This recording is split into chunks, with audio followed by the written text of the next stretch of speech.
మనం చదువుకున్నటువంటి వాక్య భాగంలో భూమి మీద మనుషుల్ని నిర్మించినందుకు దేవుడు సంతాపపడ్డాడు అని రాస్తుంది. ఆదికాండములో మానవజాతి నిర్మాణము, మానవజాతి పతనము, దేవుని తీర్పులు, తర్వాత మానవజాతిని విమోచించడానికి దేవుని ప్రణాళిక, అందుకోసం దేవుడు ఏర్పరచుకున్న ఒక జనాంగాన్ని గూర్చినటువంటి సంగతి మొదలైన వాటితో ఆదికాండం ఉంటుంది.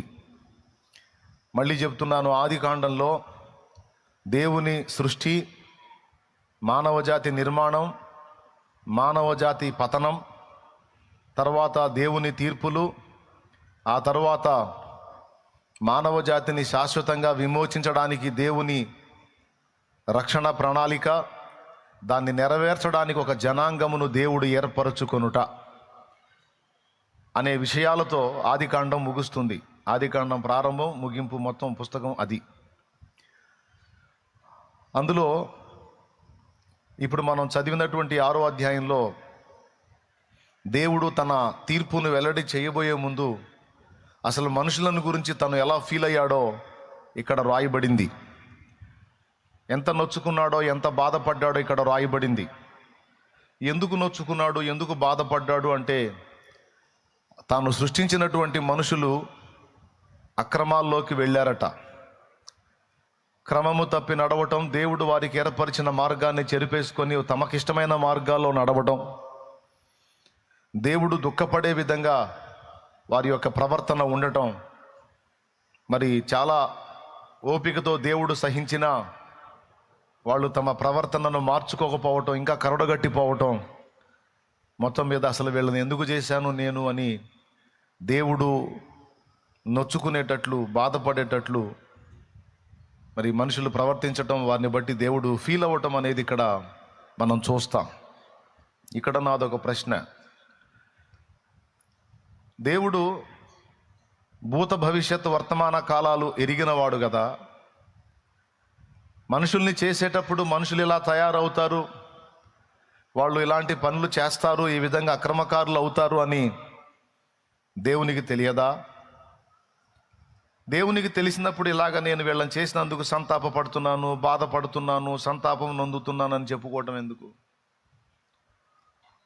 అంటే మనుషుల విషయంలో దేవుడు ప్రవర్తించేటువంటి తీరును ఇక్కడ మనం గమనించవచ్చు.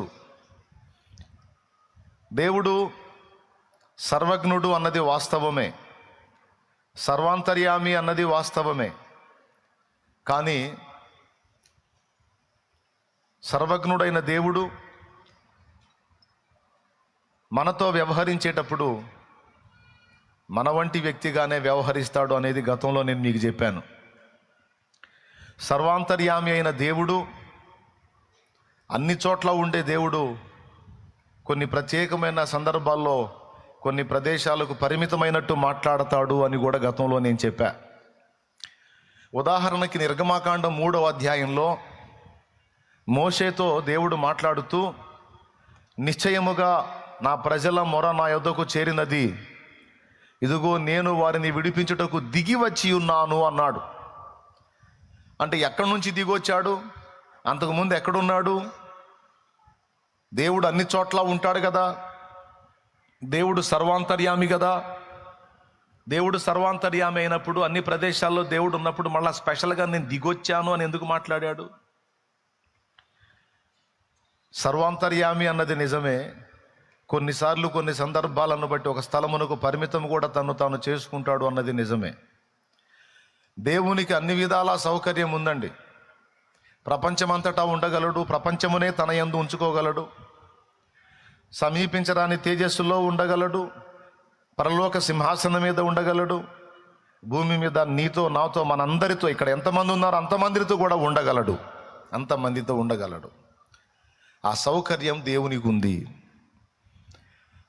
దిగివచ్చి ఉన్నాను అంటే ఒక స్థలానికి పరిమితమైనట్టు మాట్లాడుతున్నాడు. నేను వేరే ప్రదేశంలో ఉన్నాను, వాళ్ళు ఫోన్ చేశారు, వచ్చాను అన్నట్టు మాట్లాడుతున్నాడు. అంటే ఇప్పుడు దిగి వచ్చావంటే అంతకుముందు అక్కడ లేడా దేవుడు? లేడనే అర్థమే వస్తుంది కదా. అట్లాగా సర్వాంతర్యామిగా వ్యవహరించగలడు, సమస్తమును తన యందు కలిగి ఉండగలడు, మళ్ళా ఒక ప్రదేశానికి కట్టుబడి నేను ఉన్నాను అన్నట్టు కూడా వ్యవహరించగలడు. కాబట్టి ముందు అసలు దేవుడు ఎలా ప్రవర్తించాడో, ఎలా వ్యవహరించాడో బైబిల్లో మనం కొంచెం పరిశీలనగా గమనించాలి.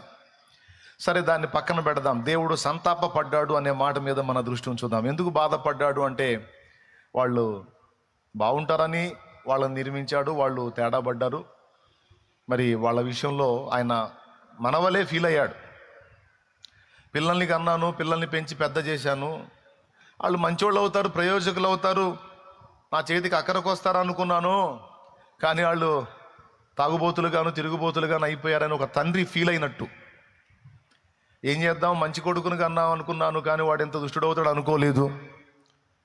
మంచి కూతుర్ని కన్నాను అనుకున్నాను, కానీ ఆ అమ్మాయి ఇలా చేసేద్దని అనుకోలేదు అని వాళ్ళని కన్నందుకు తల్లిదండ్రి సంతాప పడతారు. అలాగే ఈ మనుషులను బట్టి దేవుడు కూడా సంతాపపడ్డాడు అనే విషయం మనం గమనించినప్పుడు ఆయన ఒక తండ్రిలా ఫీల్ అవుతున్నాడు, ఆయన బాధపడుతున్నాడు సృష్టికర్తగా.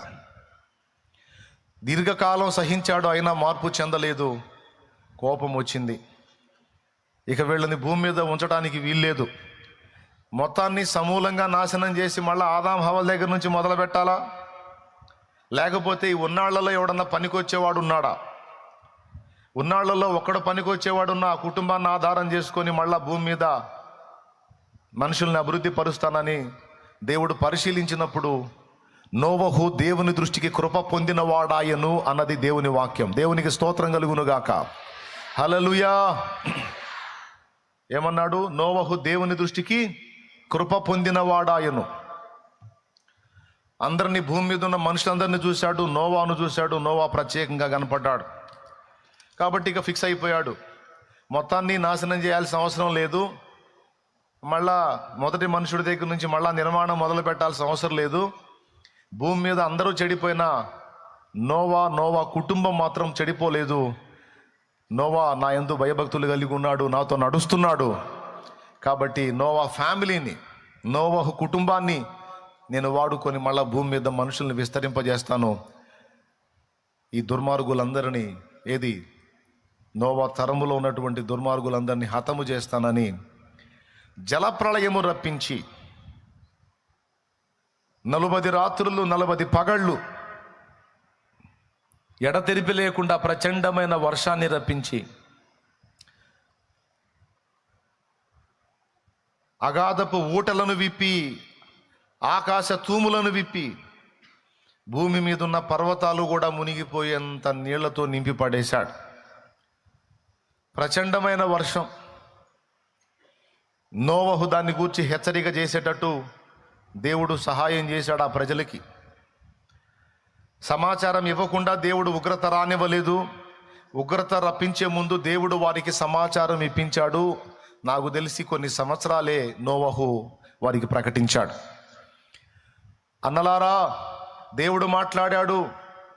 మరి భూమి మీద మీ దుర్మార్గం విస్తారమైపోయింది, పాపం విస్తరించింది, దేవుడు తట్టుకోలేకపోతున్నాడు. మన ఇష్టారాజ్యంగా బ్రతకడానికి లేదు, మనకు సృష్టికర్త ఒకడు ఉన్నాడు. మనందరికీ ముక్కు, కళ్ళు, చెవులు, నోరు, నాలుక, కాళ్ళు, చేతులు, శరీరం అంతటిని నిర్మించిన నిర్మాణకుడు ఒకడు ఉన్నాడు. మనల్ని మనం నిర్మించుకోవాలా, మన అమ్మ అయ్య కూడా నిర్మించాలా. వాళ్ళని, మనల్ని మొత్తాన్ని తన చేతులతో నిర్మించిన వాడు. ఇంత సౌకర్యవంతమైన శరీరమును, ప్రకృతిని, ఆహారమును, నీటిని, మన మనుగడ కావలసిన వనరులన్నిటినీ ఏర్పాటు చేసినటువంటి సృష్టికర్త ఒకడున్నాడు. ఆయన బాధపడుతున్నాడు. ఆయన కోపగించుకుంటే మనందరికీ నాశనము తప్పదు. కాబట్టి మారు మనసు పొందండి, మీరు చేసే అకృత్యాలను విసర్జించండి, పాపక్రియలను విసర్జించండి, దేవుని వైపు మళ్ళుకోండి అని వారి విచ్చలవిడి జీవితాన్ని ఖండిస్తూ దేవుని నీతిని ప్రకటించాడు నోవా అని హెబ్రీ పత్రిక 11వ అధ్యాయము 5, 6, 7 వచనాలు మనం చదివితే ఉంటుంది అక్కడ. అయితే వాళ్ళు వినలా. బాగా వినండి, వాళ్ళు వినలా. వినరుగా సావు మూడినోళ్ళు వినరు. ఇప్పుడు మీరు కూడా కొంతమందికి కొన్ని హెచ్చరికలు చెప్తారు. చెప్పినప్పుడు వాళ్ళు తీసుకోరు, వాటిని తీసుకొని దిద్దుకుంటే ధన్యులే, కానీ తీసుకోరు. తీసుకోకుండా మీ కళ్ళ ముందే పతనం అవుతారు. అప్పుడు బాధపడతారు. మీరేమనంటే చెప్తే విన్నారు కాదు, ఇప్పుడు చూడు ఎంత తలకాయ నొప్పి తెచ్చుకున్నారో అని.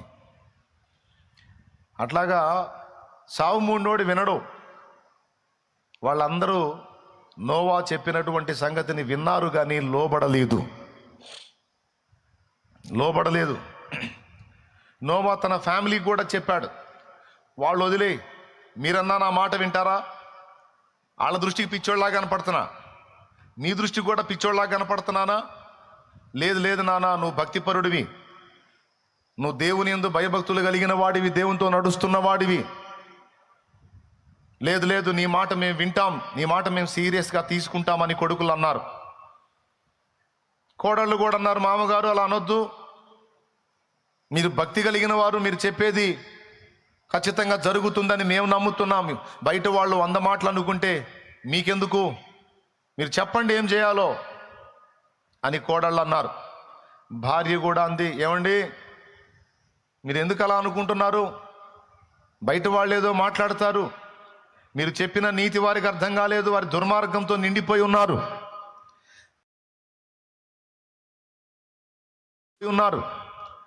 కాబట్టి మీరు చెప్పిన వారికి అర్థం కాకపోయి ఉండొచ్చు, కానీ మీరెంత భక్తిపరులో, ఎంత ఆత్మీయులో, మీరు దేవునితో నడుస్తున్నారు అన్న సంగతి మాకు తెలుసు.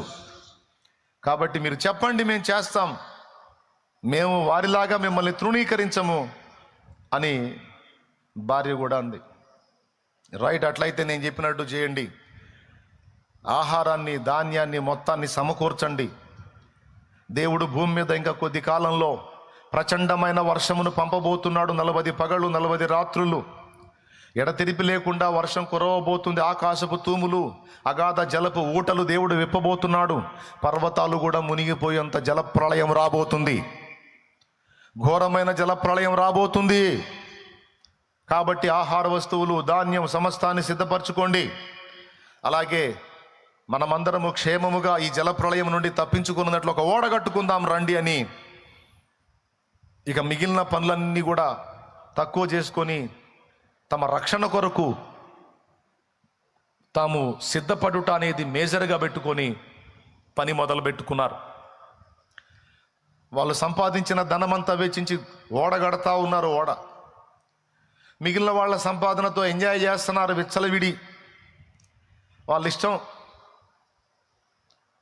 నోవహును చూసి ఎగతాళి చేశారు, హేళన చేశారు. చివరికి నోవా ఓడ కట్టడం పూర్తయింది. నోవా ఫ్యామిలీ మొత్తం అందులోకి చేరింది. దేవుడు చెప్పాడు, భూమి మీద ఉన్నటువంటి చతుష్పాద జంతువులలోనూ పక్షులలోనూ సమస్తంలోనూ 2 ఆడుది మగది వచ్చేటట్లు నేను చేస్తాను, నువ్వు మొత్తాన్ని ఓడలో చేర్చాలి. ఎందుకంటే తర్వాత నీ నుండి మళ్ళా జనములను నేను రప్పిస్తాను గనుక ప్రకృతి సమతుల్యత కాపాడడానికి, నీతో పాటు కొనసాగటానికి నిన్ను సృజించిన జంతువులు, పశువులు, పక్షులు, పవిత్ర అపవిత్ర జంతువులు మొత్తం కూడా భూమి మీద శేషంగా ఉండేటట్టు ఇలా చేయమని దేవుడు చెప్పాడు. చెప్పినట్లుగా నేను నోవా వాటన్నిటిని ఓడలో చేర్చుకున్నాడు. అంతా లోపలికి చేరారు. దేవుడు చెప్పాడు, వెళ్ళిపోండి లోపలికి, టైం అయింది అని. అంతా లోపలికి చేరిన తర్వాత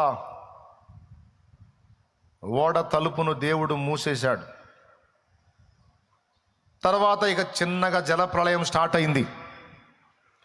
అప్పటిదాకా పైనుంచి నీళ్లు పడతాయి అనేది ఒక వింతైన సంఘటన. నేల నుండి ఆవిరి లేచి భూమిని చదును చేస్తే దాని ద్వారా పంటలు పండించుకొని బ్రతికారు. ఇప్పుడు మనం పైనుండి అగ్ని కురిసిద్ది అంటే జనం ఆశ్చర్యంగా చూసినట్టు, ఆ రోజుల్లో పైనుండి నీళ్లు పడతాయి అంటే వింతగా చూశారు, ఎందుకంటే అనుభవం లేదు. కానీ నోవా చెప్పిన ప్రకారం నోవా ఫ్యామిలీ అంతా ఓడలోనికి చేరిన తర్వాత దేవుడు డోర్ క్లోజ్ చేసిన తర్వాత 2 కారణాలను బట్టి క్లోజ్ చేశాడు. ఒకటి, నోవా ఫ్యామిలీ బయటికి రాకూడదు, అలాగే బయట వాళ్ళు ఎవడు కూడా లోపలికి పోకూడదు.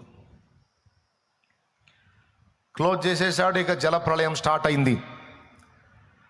చూస్తానే గిలకల మట్టుకు, మోకాళ్ళ మట్టుకు, నడుముల మట్టుకు నీళ్ళు వస్తూ ఉన్నాయి. పైనుంచి నీళ్లు పడుతున్నాయి అంటే కింద నుంచి కూడా వస్తున్నాయి, భూమిలో నుండి నీళ్లు వచ్చేస్తున్నాయి, అలాగే ఉబుతూ ఉన్నాయి.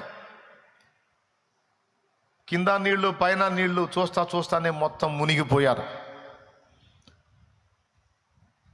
కేకలేశారు, మొత్తుకున్నారు, కాపాడండి కాపాడండి అని. కాపాడే దిక్కు లేదు.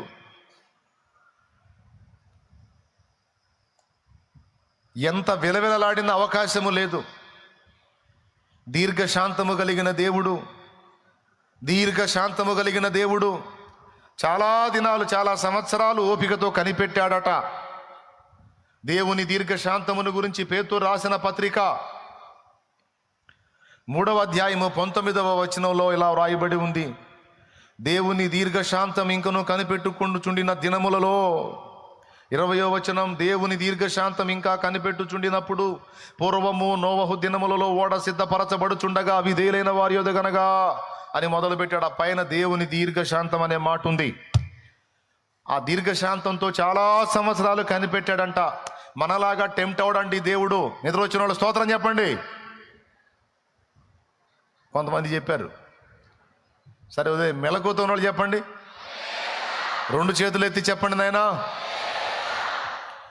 మనలాగా తొందరపడి దేవుడు కోపపడడు. దీర్ఘశాంతము చాలా ఓపికతో కాచుకుంటాడు. చివరికి ఓర్పు అయిపోయింది. ఇక తీర్పు స్టార్ట్ అయింది. మొత్తం చచ్చి శవాలై తేలారు. కానీ దేవుని మాట విని దేవుని మాటకు విధేయత చూపినటువంటి నోవా ఫ్యామిలీ మాత్రం క్షేమంగా ఓడలో ప్రయాణం చేస్తూ ఉన్నారు. ఓడ పోతా ఉంది. వెళ్ళి అరారాతు పర్వతం మీద ఆగింది. దేవునికి స్తోత్రం.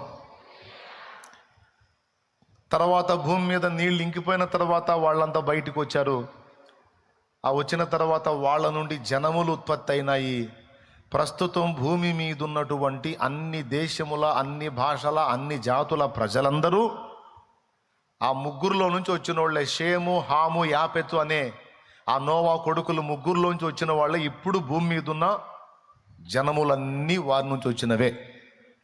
ఇదండి సింపుల్గా స్టోరీ. సావు మూడోడు చెబితే వినడు. వాడి నడమంత్రం, వాడి మిడివేళ వాడే ఊరేగుతూ ఉంటాడు కదా. రే మూడిందిరా, నీకు కొంచెం మార్చుకోరా, మారు మనసు పొందురా, కాస్త చూడరా, దేవుడు ఒకడు ఉన్నాడురా అంటే వాడి నడగా. వాడు విర్రవేగటం ఏందో. ఇంకా చెప్పాలంటే నీతిని చెప్పిన నిన్ను కూడా తిడతాడు వాడు.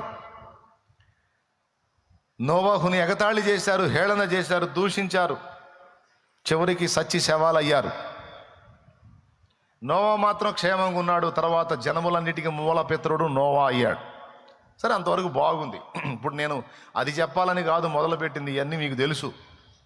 మీకు ఆవేశం వచ్చి బైబిల్ చదవటం మొదలుపెట్టినప్పుడల్లా ముందు చదివేది ఆదికాండమే.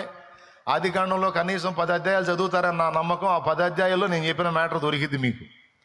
ఇప్పుడు అది కాదు ఇక్కడ పాయింట్. దేవుడు ఒక ప్రత్యేకమైన మాటను ఇక్కడ వాడాడు.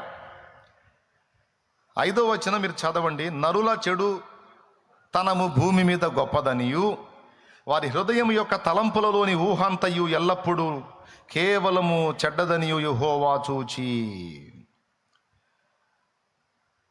వారి హృదయముల యొక్క తలంపులలోని ఊహ అన్నాడు. ఏమండి, మనిషి మనసు అనేది ఉన్నప్పుడు, మనిషికి ఒక హృదయం ఉన్నప్పుడు, మేధస్సు ఉన్నప్పుడు అందులో ఎన్నో రకాల ఊహలు, ఆలోచనలు పుడతాయి. నీకు ఎన్నో రకాల ఊహలు వస్తాయి. ఎన్నో విషయాలు ఊహించుకుంటావు. అందులో మంచి ఉంటాయి, చెడ్డయి ఉంటాయి. ఆ ఊహలలో ఒక ఊహ, ఎప్పుడన్నా దేవుడు దయ చూపి శాలేమన్నా మా ఇంటికి వస్తే బాగుండు అనేది కూడా ఒక ఊహ ఉంటుంది మీ ఊహల్లో. కొన్నిసార్లు ఏదో నిజంగానే వచ్చినట్టు, మీతో కూర్చున్నట్టు, మీ ఇంట్లో అంత తిన్నట్టు, ఏదో మీతో సంభాషించినట్టు, మీకోసం ప్రార్థన చేసినట్టు, ఇట్లాంటి ఊహలు వస్తుంటాయి. ఊహలు మీరు ఎంతమందికి వచ్చినా ఇట్లాంటి ఊహలు చెప్పండి. నిజంగా నేను అట్లా ఊహించుకున్నానన్నా, నాకు అట్లాంటి ఊహలు చాలాసార్లు వచ్చినాయి. ఇప్పుడు కూడా నేను అదే ఊహించుకుంటున్నాను. చాలామంది చేతులు ఎత్తారు, చాలా వందనాలు. ఇంతమంది ఇళ్లలోకి రావాలంటే నా జీవితకాలం సరిపోతుంది. కాబట్టి ఏమో దేవుడి చిత్తం, దేవుడు తీసుకొస్తే రావచ్చు. అలా ఊహించని రీతిలో కొంతమందికి, ఊహించిన విధంగానే కొంతమందికి నేను అందుబాటులోకి వెళ్ళటం జరిగింది. దేవుని కృప. ఎందుకు సాధ్యం కాదంటే నేనేదో గొప్పవాడని కాదు, మనిషిని కాబట్టి. నేను అన్ని కాలాల్లో మీకు అందుబాటులో ఉండలేను కాబట్టి. కానీ మీకు ఎల్లప్పుడూ అందుబాటులో ఉండే శ్రేష్టమైన వ్యక్తి రాజాదిరాజు నా యేసయ్య. ఆయన నాకంటే శ్రేష్ఠుడు, గొప్పవాడు, పరిశుద్ధుడు, నీతిమంతుడు, నీ కోసం ప్రాణం పెట్టి తిరిగి లేచినవాడు, నాకంటే ఎక్కువగా నిన్ను ప్రేమించినవాడు, నిరంతరం నిన్ను వెంటాడుతున్నవాడు, చాలా మంచివాడు. ఆయన ఎల్లప్పుడూ నీకు అందుబాటులో ఉంటాడు. శాలెమన్ వచ్చినా రాకపోయినా యేసయ్య అయితే నీ ఇంట్లో ఉంటాడు, నీతో ఉంటాడు, నీలో ఉంటాడు. నువ్వేం బాధపడాల్సిన అవసరం లేదు. ఊహల సంగతి చెప్తున్నాను నేను. రకరకాల ఊహలు వస్తాయి. అందులో మంచి ఊహలు ఉంటాయి, చెడ్డ ఊహలు కూడా ఉంటాయి. నీ హృదయములో పుట్టేటువంటి ఊహలను నువ్వు పట్టించుకుంటావా?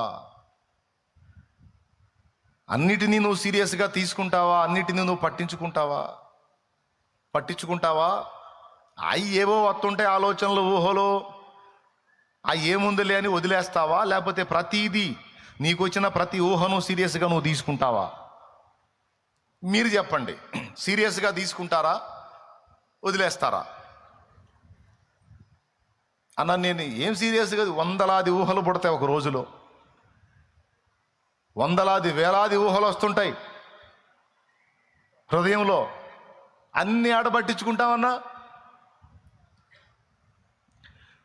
కొన్నిసార్లు పెందలాడి పోతామేమో అని ఊహ వచ్చింది, కొన్నిసార్లు అప్పులన్నీ తీరిపోయినట్టు ఊహ వచ్చింది, కొన్నిసార్లు ఏమో ఇంకా ఎక్కువైపోయి ఇల్లు కూడా వేలం వేసినట్టు వస్తుంది, కొన్నిసార్లు పిల్లలకి ఏమన్నా ఇబ్బందుల్లో ఉన్న పిల్లలు బాగుపడ్డట్టు ఊహ వస్తుంది, కొన్నిసార్లు కీడుకు సంబంధించిన ఊహలు కలుగుతాయా, కలగవా? పెద్దగా చెప్పండి. కలుగుతాయా, కలగవా? కొన్నిసార్లు మేలుకు సంబంధించిన ఊహలు, కొన్నిసార్లు కీడుకు సంబంధించిన.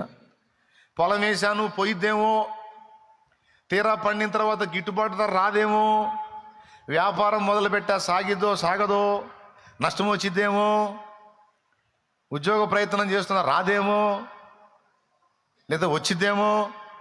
ఎన్నో ఊహలు మన హృదయములో, ఎన్నో ఊహలు పుడతాయి. పుట్టిన ఊహలన్నీ మనం సీరియస్గా తీసుకోం. ఇది పక్క. ఎంతమంది ఒప్పుకుంటారు ఈ మాటకి? అందరూ ఒప్పుకుంటారా? మన కలిగే ఊహలన్నీ సీరియస్గా తీసుకుంటే పొలం వేయడు రైతిక. ఎందుకంటే పండదు అనే ఊహ వచ్చిందనుకో, దాన్ని సీరియస్గా తీసుకున్నాడు అనుకో, ఇంకా ఏసి ప్రయోజనమే ఉంది?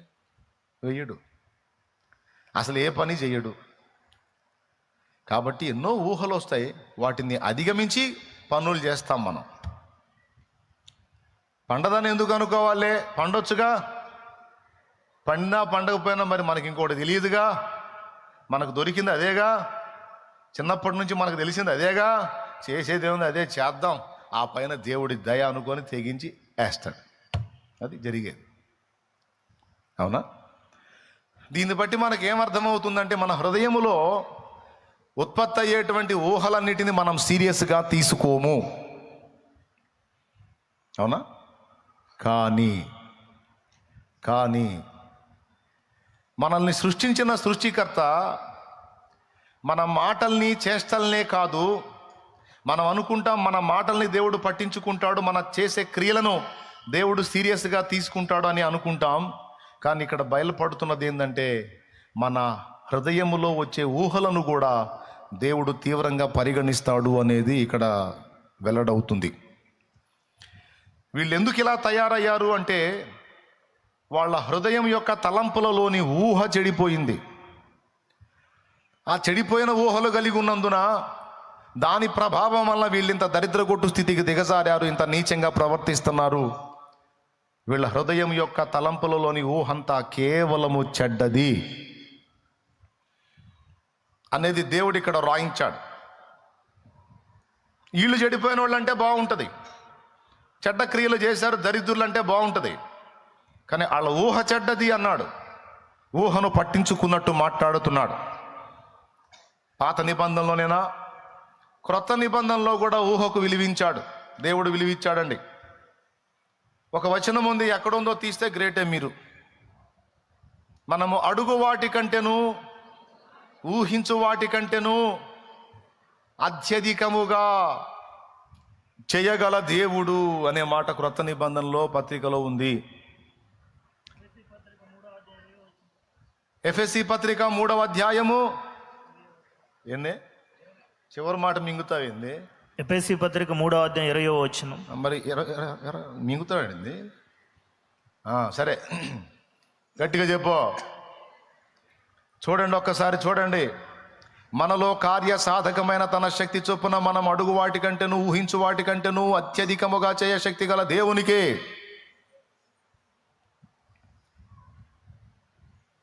అంతేనా దావీదు? అంతేనండి. ఏం మాట్లాడేంది? అత్యధికంగా శక్తి గల దేవునికి. ఇవాళ నరసరాపేట ఏం చేశాడో ఏడు కూర్చున్నాడు. దేవునికి స్తోత్రం చెప్పండి గట్టిగా. ప్రియులారా, క్రొత్త నిబంధనలలో ఎంత స్పష్టంగా మనం అడుగు వాటి కంటేను ఊహించు వాటి కంటేను అన్నాడు. అక్కడ కూడా ఊహ ప్రస్తావన తీసుకొచ్చాడు. బిడ్డలారా, జాగ్రత్తగా వినాలి. ఒక కీలకమైన విషయం మీకు అందించి ముగిస్తాను. అసలుగా రాత్రి కష్టపడి మీరు ఆన్లైన్ చేశారు. మళ్ళీ మిమ్మల్ని ఇప్పుడు ఇబ్బంది పెట్టను. నేను చాలా మంచోడిని, అది నిరూపించుకుంటా. ఈరోజు 1 గంట లేట్ అయినా మీరు జాగ్రత్తగా వినాలి. క్రొత్త నిబంధనలో కూడా ఊహ ప్రస్తావన తెచ్చాడు. పాత నిబంధనలో ఊహ ప్రస్తావన తీసుకొచ్చాడు. అంటే మన ఊహలను కూడా దేవుడు పట్టించుకుంటాడు అనేది సున్నితమైన అంశం. మనం దేవుని దగ్గరకు వచ్చినప్పుడు లేదా మనుషుల దగ్గరికి వెళ్ళినప్పుడు మనం ఇంత అడుగుదాం అనుకుంటాం. మనం ఇంత అడిగితే వాళ్ళు ఇంత ఇచ్చే అవకాశం ఉంది అనుకుంటాం. అవునా?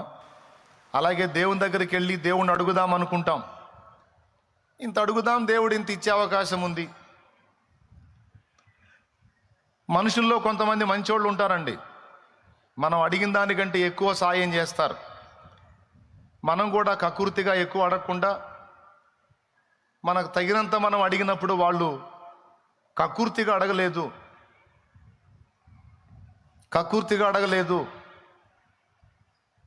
స్థితికి తగ్గట్టు అడిగారు, అవసరానికి తగ్గట్టు అడిగారు. పాపం ఇంకొంచెం కలిపిద్దామని కొంతమంది దయగలిగిన మనుషులు ఇస్తారు. అట్లా కొంతమంది మంచి మనుషుల దగ్గరికి మనం వెళ్ళినప్పుడు ముందే అనుకుంటాం, మనకు 500 అవసరమైంది, 500 అడుగుదాం, ఆయన దయగలిగితే 600 ఇస్తాడు అనుకొని వెళ్తాం. ఆ మనిషి కనికరం గలవాడైతే 1000 రూపాయలు ఇస్తాడు. తీసుకోవా మరి 500 అంటే ఎట్లా సరిపోయింది? కానీ 500 అడుగుదాం, మంచి మనిషి కాబట్టి 100 కలిపిస్తాడు, 600 ఇస్తాడు అనుకుంటే మనం అడుగుదాం అనుకుంది ఎంత? 500. ఎంత ఇస్తాడని ఊహించాం. ఊహ ఎంత? కానీ అతను 1000 ఇచ్చాడు. సంతోషం మనకి. అంతకంటే శ్రేష్ఠుడు దేవుడు. దేవుని దగ్గరికి వెళ్ళి మనం ఇది అడుగుదాం అనుకుంటాం. ఏదో అల్పమైంది, మన ఊహలన్నీ కూడా అల్పమైన వాటి చుట్టే ఉంటాయిలే. ఏదో అల్పమైన దాన్ని అడుగుదామని దేవుని ముందు కూర్చుంటాం. ఏదో ఇది అడిగాం కదా ఇంత చేస్తాడులే అని అనుకుంటాం. ఉదాహరణకి 500 అడుగుదాం, 1000 రూపాయలు ఇస్తాడు, ఇవ్వచ్చు ఎందుకంటే ఆయన దేవుడు కాబట్టి అనుకుంటే, నువ్వు అడుగు వాటి కంటేను ఇంత ఇస్తాడని ఊహించే వాటి కంటేను అత్యధికముగా అంటే 50,000 ఇవ్వచ్చు, లేదా 5 లక్షలు ఇవ్వచ్చు. మీరు చప్పట్లు ఎందుకు కొట్టారని నాకు తెలుసు. నిజంగా దేవుడు ఆ పని చేస్తే బాగుండు. దేవునికి చాలా బాధల్లో ఉన్నావు, నిజంగా దేవుడు ఆ పని చేస్తే బాగుండు అంటే గుర్తుపెట్టుకోనైనా ఖచ్చితంగా దేవుని మనసు అదే. మనం అడిగే అల్పమైనవి దేవుడు ఇవ్వాలనుకున్న శ్రేష్టమైనవి. మన మతి పోగొడతాడు దేవుడు, తనను నమ్మిన వారిని సిగ్గుపరిచేవాడైతే కాదు. అడుగు వాటి కంటేను ఊహించే వాటి కంటేను అత్యధికముగా దయచేయగల దేవుడు. ఇంత కార్యమును నేనెన్నడూ అడగలేదు, ఊహించను లేదు. ఇంత కార్యమును నేను అడగలేదు, ఊహించను లేదు. నా బ్రతుకాలం కష్టపడి ఒక 50 ఆత్మల్ని సిలువ చెంతకు చేరిస్తే చాలు అనుకున్నాను. దేవుడు చిత్తమై వాడుకుంటే ఒక 100, 150, 200 మంది. బతుకంతా కష్టపడి ఒకవేళ చాలా దేవుడు కృప చూపితే 1000 మంది రక్షణలో నడిస్తే చాలు అనుకున్నా. 1000 మందిది కూడా ధైర్యం లేదు. కానీ దేవుడు ఎంత కార్యం చేశాడో ఇప్పుడు నేను చెప్పలేను. అర్థమైందా? విమర్శించే నోళ్ళు అన్నీ కలిపి కూడా కొన్నే ఉంటాయి, అవి 10ల సంఖ్యలోనే ఉంటాయి విమర్శించే నోళ్ళు. కానీ ఎంతో ప్రేమించి నా కోసం ప్రార్థించి నన్ను వెంబడించేటువంటి హృదయాలు లక్షల కొలది ఉండేటట్టు చేశాడు, కోట్ల కొలది ఉండేటట్టు చేశాడు దేవుడు. ప్రత్యక్షంగాను పరోక్షంగాను కూడా. మీకు అందరికీ తెలుసు, ఇది నేను ఎచ్చులు చెప్పుకోవటం కాదు. మురిగేవి అరిసేవన్నీ కూడా 2 కప్పలే. ఏమండి, చుంగ్ యాన్ అనేవాడు హోటల్కి పోయాడంట. ఏమండి, నేను మీకు కప్పల్ని సప్లై చేస్తానండి అని. ఎందుకంటే వాళ్ళ ఇంటి ఎదురు ఒక పెద్ద మడుగు ఉంది, ఆ మడుగులో కప్పలు ఉన్నాయి. ఆ కప్పలన్నీ రోజు గోల్ చేస్తున్నాయి నైటు. వీడికి నిద్ర ఉంటల్లా. ఎట్లనన్నా కానీ ఈ కప్పలన్నిటిని తీసుకెళ్ళి హోటల్కి సప్లై చేయాలా అని ఫిక్స్ అయిపోయి హోటల్లో అడిగాడు, నేను మీకు కప్పల్ని సప్లై చేస్తానండి. చైనాలో కప్పల్ని తింటారు, మీకు తెలుసు కదా. కప్పల్ని తింటారు, ఏమాత్రం అనుమానం లేకుండా తింటారు. ఒకవేళ నువ్వు చైనాకి మిషనరీగా పోతే నువ్వు కూడా కప్పలు తినాల్సిందే. నువ్వు అడిగినవి బెటర్ అక్కడ. ఇదేంది కప్పచ్చి పాడు అన్నావు అనుకో, ఇంకాడ సేవ చేయలేవు. స్తోత్రం అనుకోవటం.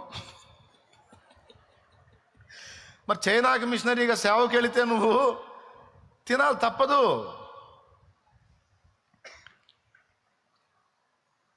అందుకే నేను వెళ్ళలేదు చైనాకి.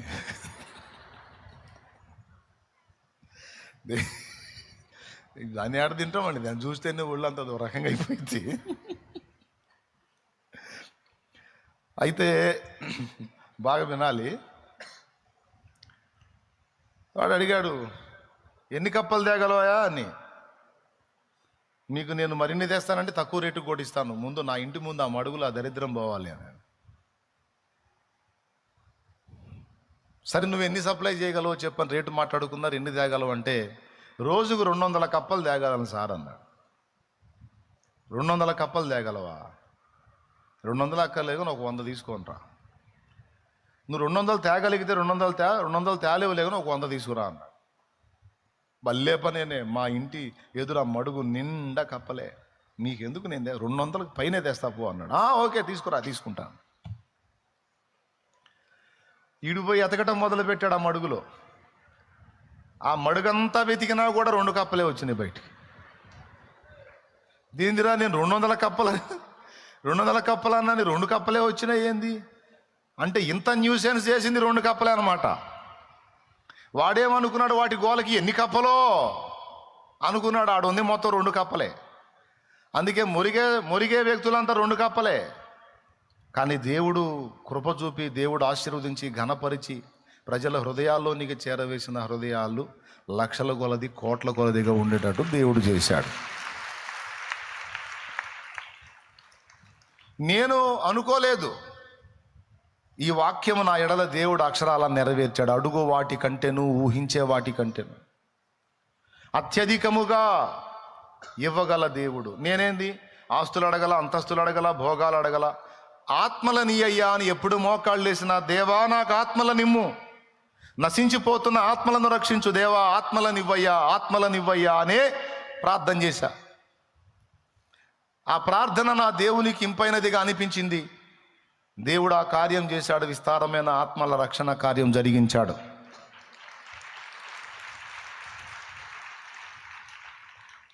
నా ఎడలైతే ఆ కార్యం నేను అనుభవిస్తున్నా, మీకు కూడా చెప్తున్నా. నువ్వు అడిగిన వాటికంటే, ఊహించే వాటికంటే అత్యధికముగా నీకు దాచిపెట్టి ఇయ్యగలడు ఆయన. నువ్వేమి కంగారు పడొద్దు, కృంగిపోవద్దు, ఏదేదో ఆలోచనలు చేయొద్దు. ప్రస్తుతం నీవు అనుభవిస్తున్న ప్రస్తుత పరిస్థితులను చూడొద్దు. దేవుడు నీకు దాచి ఉంచిన శ్రేష్ఠ భవిష్యత్తును దేవుడు చూస్తున్నాడు. నువ్వు కూడా దేవుని కోణంలో చూడటం నేర్చుకో, నెమ్మది కలిగి బతుకుతావు. ప్రస్తుతం నువ్వు ఎదుర్కొంటున్న శ్రమలను, సమస్యలను, బాధలను మాత్రమే చూసావనుకో, అసలు బతకాలనిపించదు, సావాలనిపించింది. స్తోత్రం.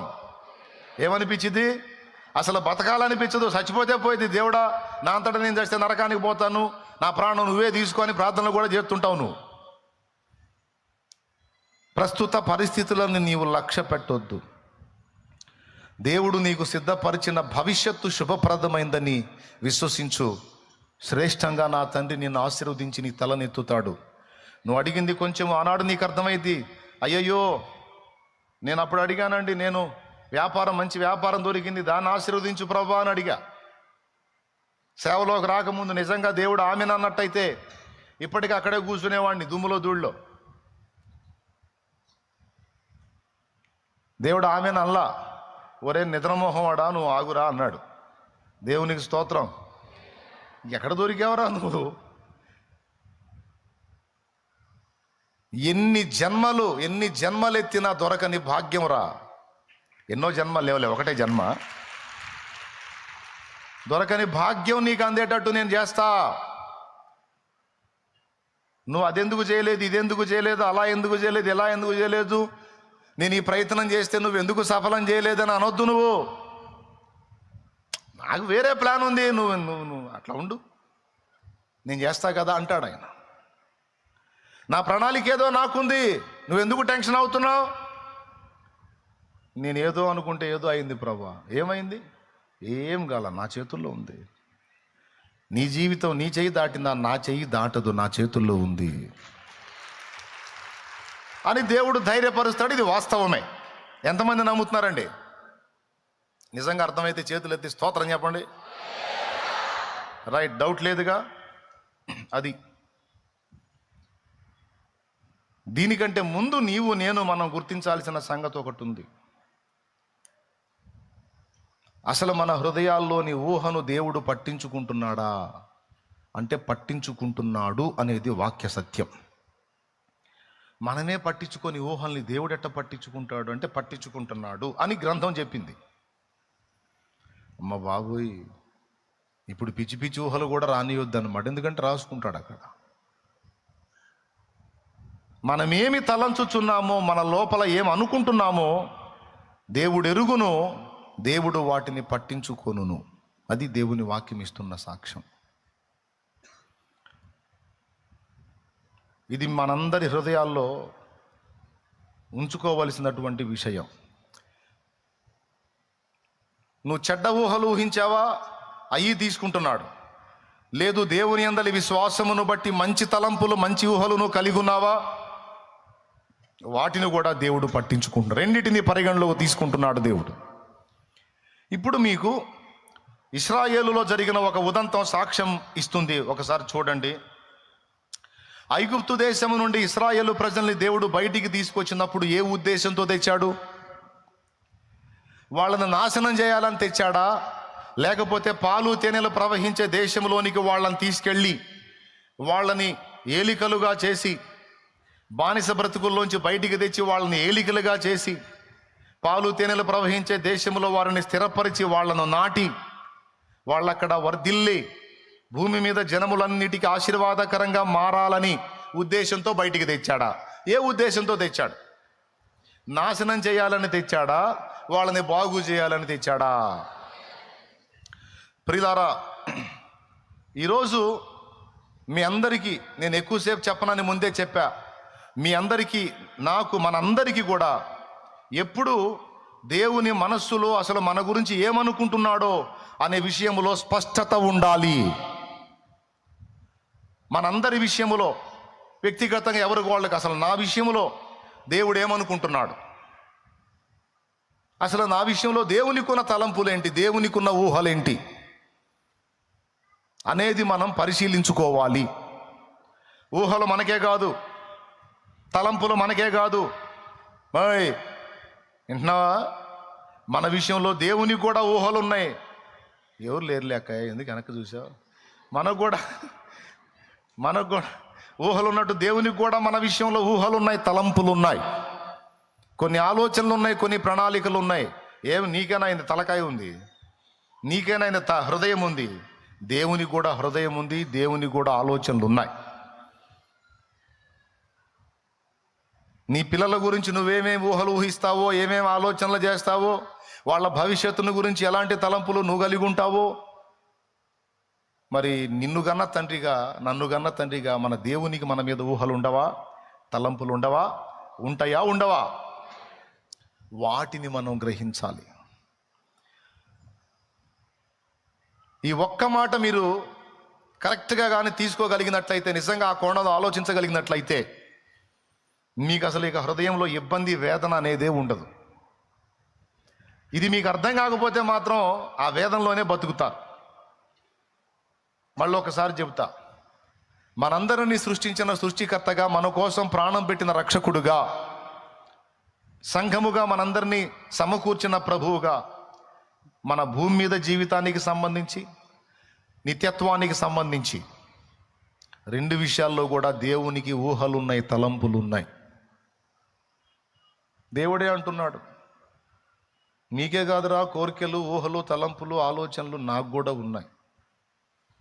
నాకు కూడా కోరికలు ఉన్నాయి, నాకు కూడా ఇష్టాలు ఉన్నాయి, తలంపులు ఉన్నాయి, ఊహలు ఉన్నాయి అని. అవునా ప్రభువా?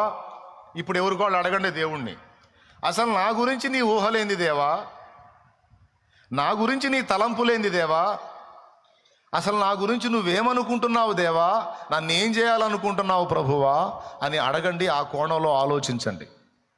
అప్పుడు మీకేమర్థమైద్దో తెలుసా? దేవుడు నీ గురించి కలిగి ఉన్న ఊహలు, తలంపులు బహు గొప్పవి. బానిసలాగా నువ్వు ఉండాలని దేవుడు ఊహించుకుంటున్నాడా, కోరుకుంటున్నాడా? లేకపోతే నువ్వు ఏలిక కావాలని దేవుడు కోరుకుంటున్నాడా? అసలు నీ విషయంలో దేవుని ఊహేంది? నువ్వు బానిసగా ఉండాలన్నా, ఏలికగా ఉండాలనే?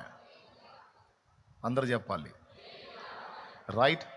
నువ్వు శాపాన్ని అనుభవించాలని దేవుడు ఊహించుకుంటున్నాడా, తలంచుచున్నాడా? లేకపోతే శాపగ్రస్తమైన అనుభవాల్లోంచి విడుదల పొంది నీవు ఆశీర్వాదంగా ఉండాలి, అనేకులకు ఆశీర్వాద కారణంగా ఉండాలని అనుకుంటున్నాడా? అసలు ఏమనుకుంటున్నాడు ఆయన? ఆశీర్వాదకరంగా శపించబడాలని, దరిద్రగొట్టు స్థితికి దిగజారాలని, శాపాన్ని అనుభవించాలని, శాపంలో బ్రతకాలని దేవుడు కోరుకుంటున్నాడా? అసలు ఎప్పుడన్నా అనుకుంటాడా? రైట్.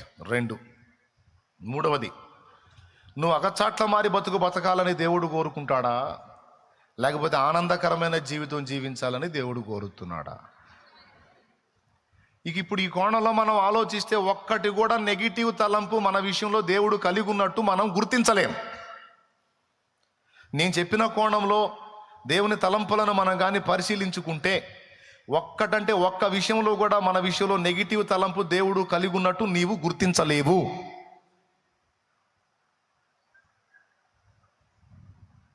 మన ఎడల ఆయనకున్న తలంపులన్నీ కూడా గొప్పవి, విస్తారమైనవి, దీవెనకరమైనవి.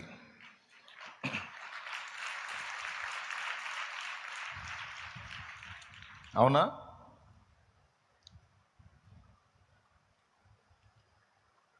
అసలు ఏమనుకుంటున్నావు దేవా నా గురించి అని నువ్వు అడిగితే, దేవుడు ఒక్క మాట కూడా నీకు వ్యతిరేక ఫలితం ఉండాలని నేను కోరుకుంటున్నానని అనడు అని నువ్వు గుర్తిస్తావు.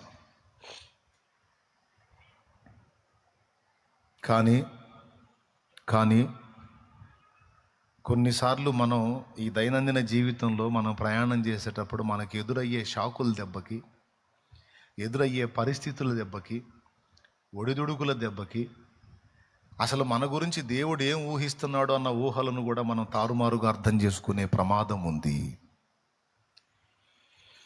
మనం ఎదుర్కొనేటువంటి ప్రతికూల పరిస్థితులను బట్టి దేవుణ్ణి మనం నెగిటివ్ కోణంలో అర్థం చేసుకునే అవకాశం ఉంది. ఆ పని ఇశ్రాయేలీయులు చేశారు. కనాను దేశమును సమీపించినప్పుడు గోత్రానికి 1 చొప్పున 12 గోత్రాలకు 12 మందిని స్తోత్రం చెప్పినానా? 12 గోత్రాలకు 12 మందిని ఎంపిక చేసి, మీరు వెళ్ళి వాగ్దాన దేశం ఎలా ఉందో చూడండి, ఆ దేశపు పండ్లలో కొన్ని తీసుకొని రండి, 40 దినములు సంచరించి మొత్తం సమాచారం తీసుకొని రండి అని ఈ 12 మందిని పంపించారు. 40 రోజులు సంచరించారు. ఆ దేశపు పండ్లు కొన్ని తీసుకున్నారు, వచ్చారు.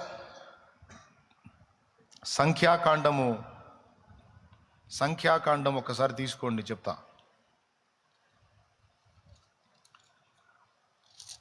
తీసుకొని వచ్చారు కదా. 13వ అధ్యాయము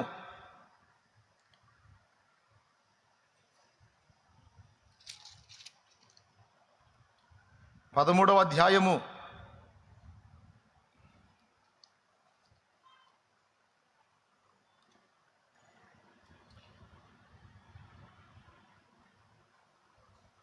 26వ వచనం నుంచి చదువుతున్నాను చూడండి. అట్లు వారు వెళ్ళి పారాను అరణ్యమ సర్వ సమాజమునొద్దకును వచ్చి వారికిని ఆ సర్వ సమాజమునకును సమాచారము తెలియజెప్పి ఆ దేశపు పండ్లను వారికి చూపించిరి. వారు అతనికి తెలియపరచినదేమనగా, నీవు మమ్మను పంపిన దేశమునకు వెళ్ళితిమి, అది పాలు తేనెలు ప్రవహించు దేశమే, దాని పండ్లు ఇవి. అయితే ఆ దేశములో నివసించు జనులు బలవంతులు, వారి పట్టణములు ప్రాకారము గలవి, అవి మిక్కిలి గొప్పవి. మరియు అక్కడ ఆనాకీయులను చూచితిమి. అమాలేకీయులు దక్షిణ దేశములో నివసించుచున్నారు. హిత్తీయులు, యెబూసీయులు, అమోరీయులు కొండ దేశములో నివసించుచున్నారు. కనానీయులు సముద్రమునొద్దను యోర్దాను నదీ ప్రాంతములలో నివసించుచున్నారని చెప్పిరి. కాలేబు మోషే ఎదుట జనులను నిమ్మళపరచి, మనము నిశ్చయముగా వెళ్ళుదము, దాని స్వాధీనపరచుకుందము, దాన్ని జయించుటకు మనకు శక్తి చాలుననెను. అయితే అతనితో కూడా పోయిన ఆ మనుషులు, ఆ జనులు మనకంటే బలవంతులు, మనము వారి మీదికి పోజాలమనిరి. మరియు వారు తాము సంచరించి చూచిన దేశమును గూర్చి ఇశ్రాయేలీయులతో చెడ్డ సమాచారము చెప్పి, మేము సంచరించి చూచిన దేశము తన నివాసులను భక్షించు దేశము, దానిలో మాకు కనబడిన జనులందరూ ఉన్నత దేహులు. అక్కడ నెఫీలీయుల సంబంధులైన ఆనాకు వంశపు నెఫీలీయులను చూచితిమి. మా దృష్టికి మేము మిడతల వలె ఉంటిమి, వారి దృష్టికి అట్లే ఉంటిమనిరి. బాగుంది. వెళ్ళారు, వచ్చారు, సమాచారం చెప్పారు. ఒకడన్నాడు, మనకు శక్తి చాలు, మనం పోయి కొట్టేస్తాం, దాన్ని స్వాధీనపరుచుకుంటాం. దేవుడు నిజంగా మనకు వాగ్దానం చేసిన దేశం పాలు తేనెలు ప్రవహించే దేశమే. పండ్లు చూడండి ఎంత పండ్లు ఉన్నాయో. ఒక ద్రాక్ష గెలను ఇద్దరు మోయాల్సి వచ్చింది. వేళ్లతో మనం పట్టే ద్రాక్ష గెలను ఇద్దరు మనుషులు దండెతో మోయాల్సి వచ్చిందంటే ఎంత సారవంతమైన భూమో, ఎంత అద్భుతమైన పంటలు పండే స్థలమో దీన్ని బట్టే మీకు అర్థం చేసుకోవచ్చు. కాబట్టి మనం వెళ్ళి దాన్ని స్వాధీనపరుచుకుందాం, దేవుడు వాగ్దానం చేశాడు కదా అని కాలేబంటే, మిగిలిన వాళ్ళు అన్నారు, లేదు లేదు, దాని మీదకి మనం పోజాలము. వాళ్ళు ఎంత పొడుగున్నారు అనుకున్న వాళ్ళు మమ్మల్ని చూస్తే మిడతల్లాగా ఉన్నాం, మేము మా దృష్టికి అంతే ఉన్నాం, వాళ్ళ దృష్టికి కూడా మిడతల్లాగా ఉన్నాం. కాబట్టి మనం వాళ్ళని జయించి దాన్ని స్వాధీనపరచుకున్నాం, ఇది పెద్ద విషయం, అయిపోయింది మన పని అన్నారు. ఎప్పుడైతే, వినండి బాగా, ఎప్పుడైతే వీళ్ళు ఈ సమాచారం చెప్పారో,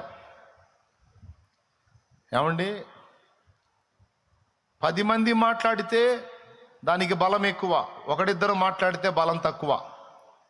యెహోషువ కాలేబులేమో లేదు లేదు దాన్ని మనం స్వాధీనపరచుకోగలమని అంటే, మిగిలిన 10 మంది అన్నారు, లేదు లేదు మన వల్ల కాదు, మనం బలైపోయామని మాట్లాడారు.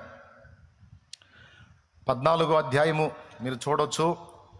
అప్పుడు ఇశ్రాయేలు జనం అన్న మాటలు ఒక్కసారి మీరు చూడండి. ఒకసారి సంఖ్యాకాండము 14వ అధ్యాయము 1వ వచనం నుంచి. అప్పుడు ఆ సర్వ సమాజము ఎలుగెత్తి కేకలు వేసెను. ప్రజలు ఆ రాత్రి ఎలుగెత్తి ఏడ్చిరి. మరియు వాళ్ళు అంటున్నారు, ఇశ్రాయేలీయులందరూ మోషే అహరోనులపైన సణుగుకొందిరి. ఆ సర్వ సమాజము, అయ్యో, ఐగుప్తులో మేమేల చావలేదు, ఈ అరణ్యమందు మేమేల చావలేదు, మేము కత్తివాత పడున్నట్లు యెహోవా మమ్మును ఈ దేశంలోనికి ఏల తీసుకొని వచ్చెను. మా భార్యలు మా పిల్లలు కొల్లపోవుదురు, తిరిగి ఐగుప్తుకు వెళ్ళుట మాకు మేలు కాదా అని వారితో అనిరి. అవండి, వారు మనము ఒక నాయకుని ఒకని నియమించుకొని ఐగుప్తునకు తిరిగి వెళ్ళుదామని ఒకరితో ఒకడు చెప్పుకొనగా. ప్రియులారా, జాగ్రత్తగా వినాలి. ఎప్పుడైతే మనం దాన్ని స్వాధీనపరచుకోలేము, అది డేంజర్ ప్రదేశం, అక్కడ నెఫీలీ జాతి మనుషులు ఉన్నారు, ఇంత పొడుగోళ్ళు ఉన్నారు అని వీళ్ళు ఎప్పుడైతే చెప్పారో వీళ్ళ గుండెలు అవిసిపోయినాయి. ఇశ్రాయేలు సర్వ సమాజము, లక్షలాది మంది ప్రజలు ఒక్కసారిగా గగ్గోలు పెట్టారు, గొడవ చేశారు. మోషే అహరోనుల మీద సణిగారు, అంతటితో ఆగల, యెహోవా మీద కూడా సణిగారు. బాగా వినండి. దేవుడి మీద సణిగి వాళ్ళు పలికిన మాటలు దేవుణ్ణి చాలా బాధ పెట్టినాయి. అసలు దేవుడు ఏమనుకున్నాడు వాళ్ళ గురించి,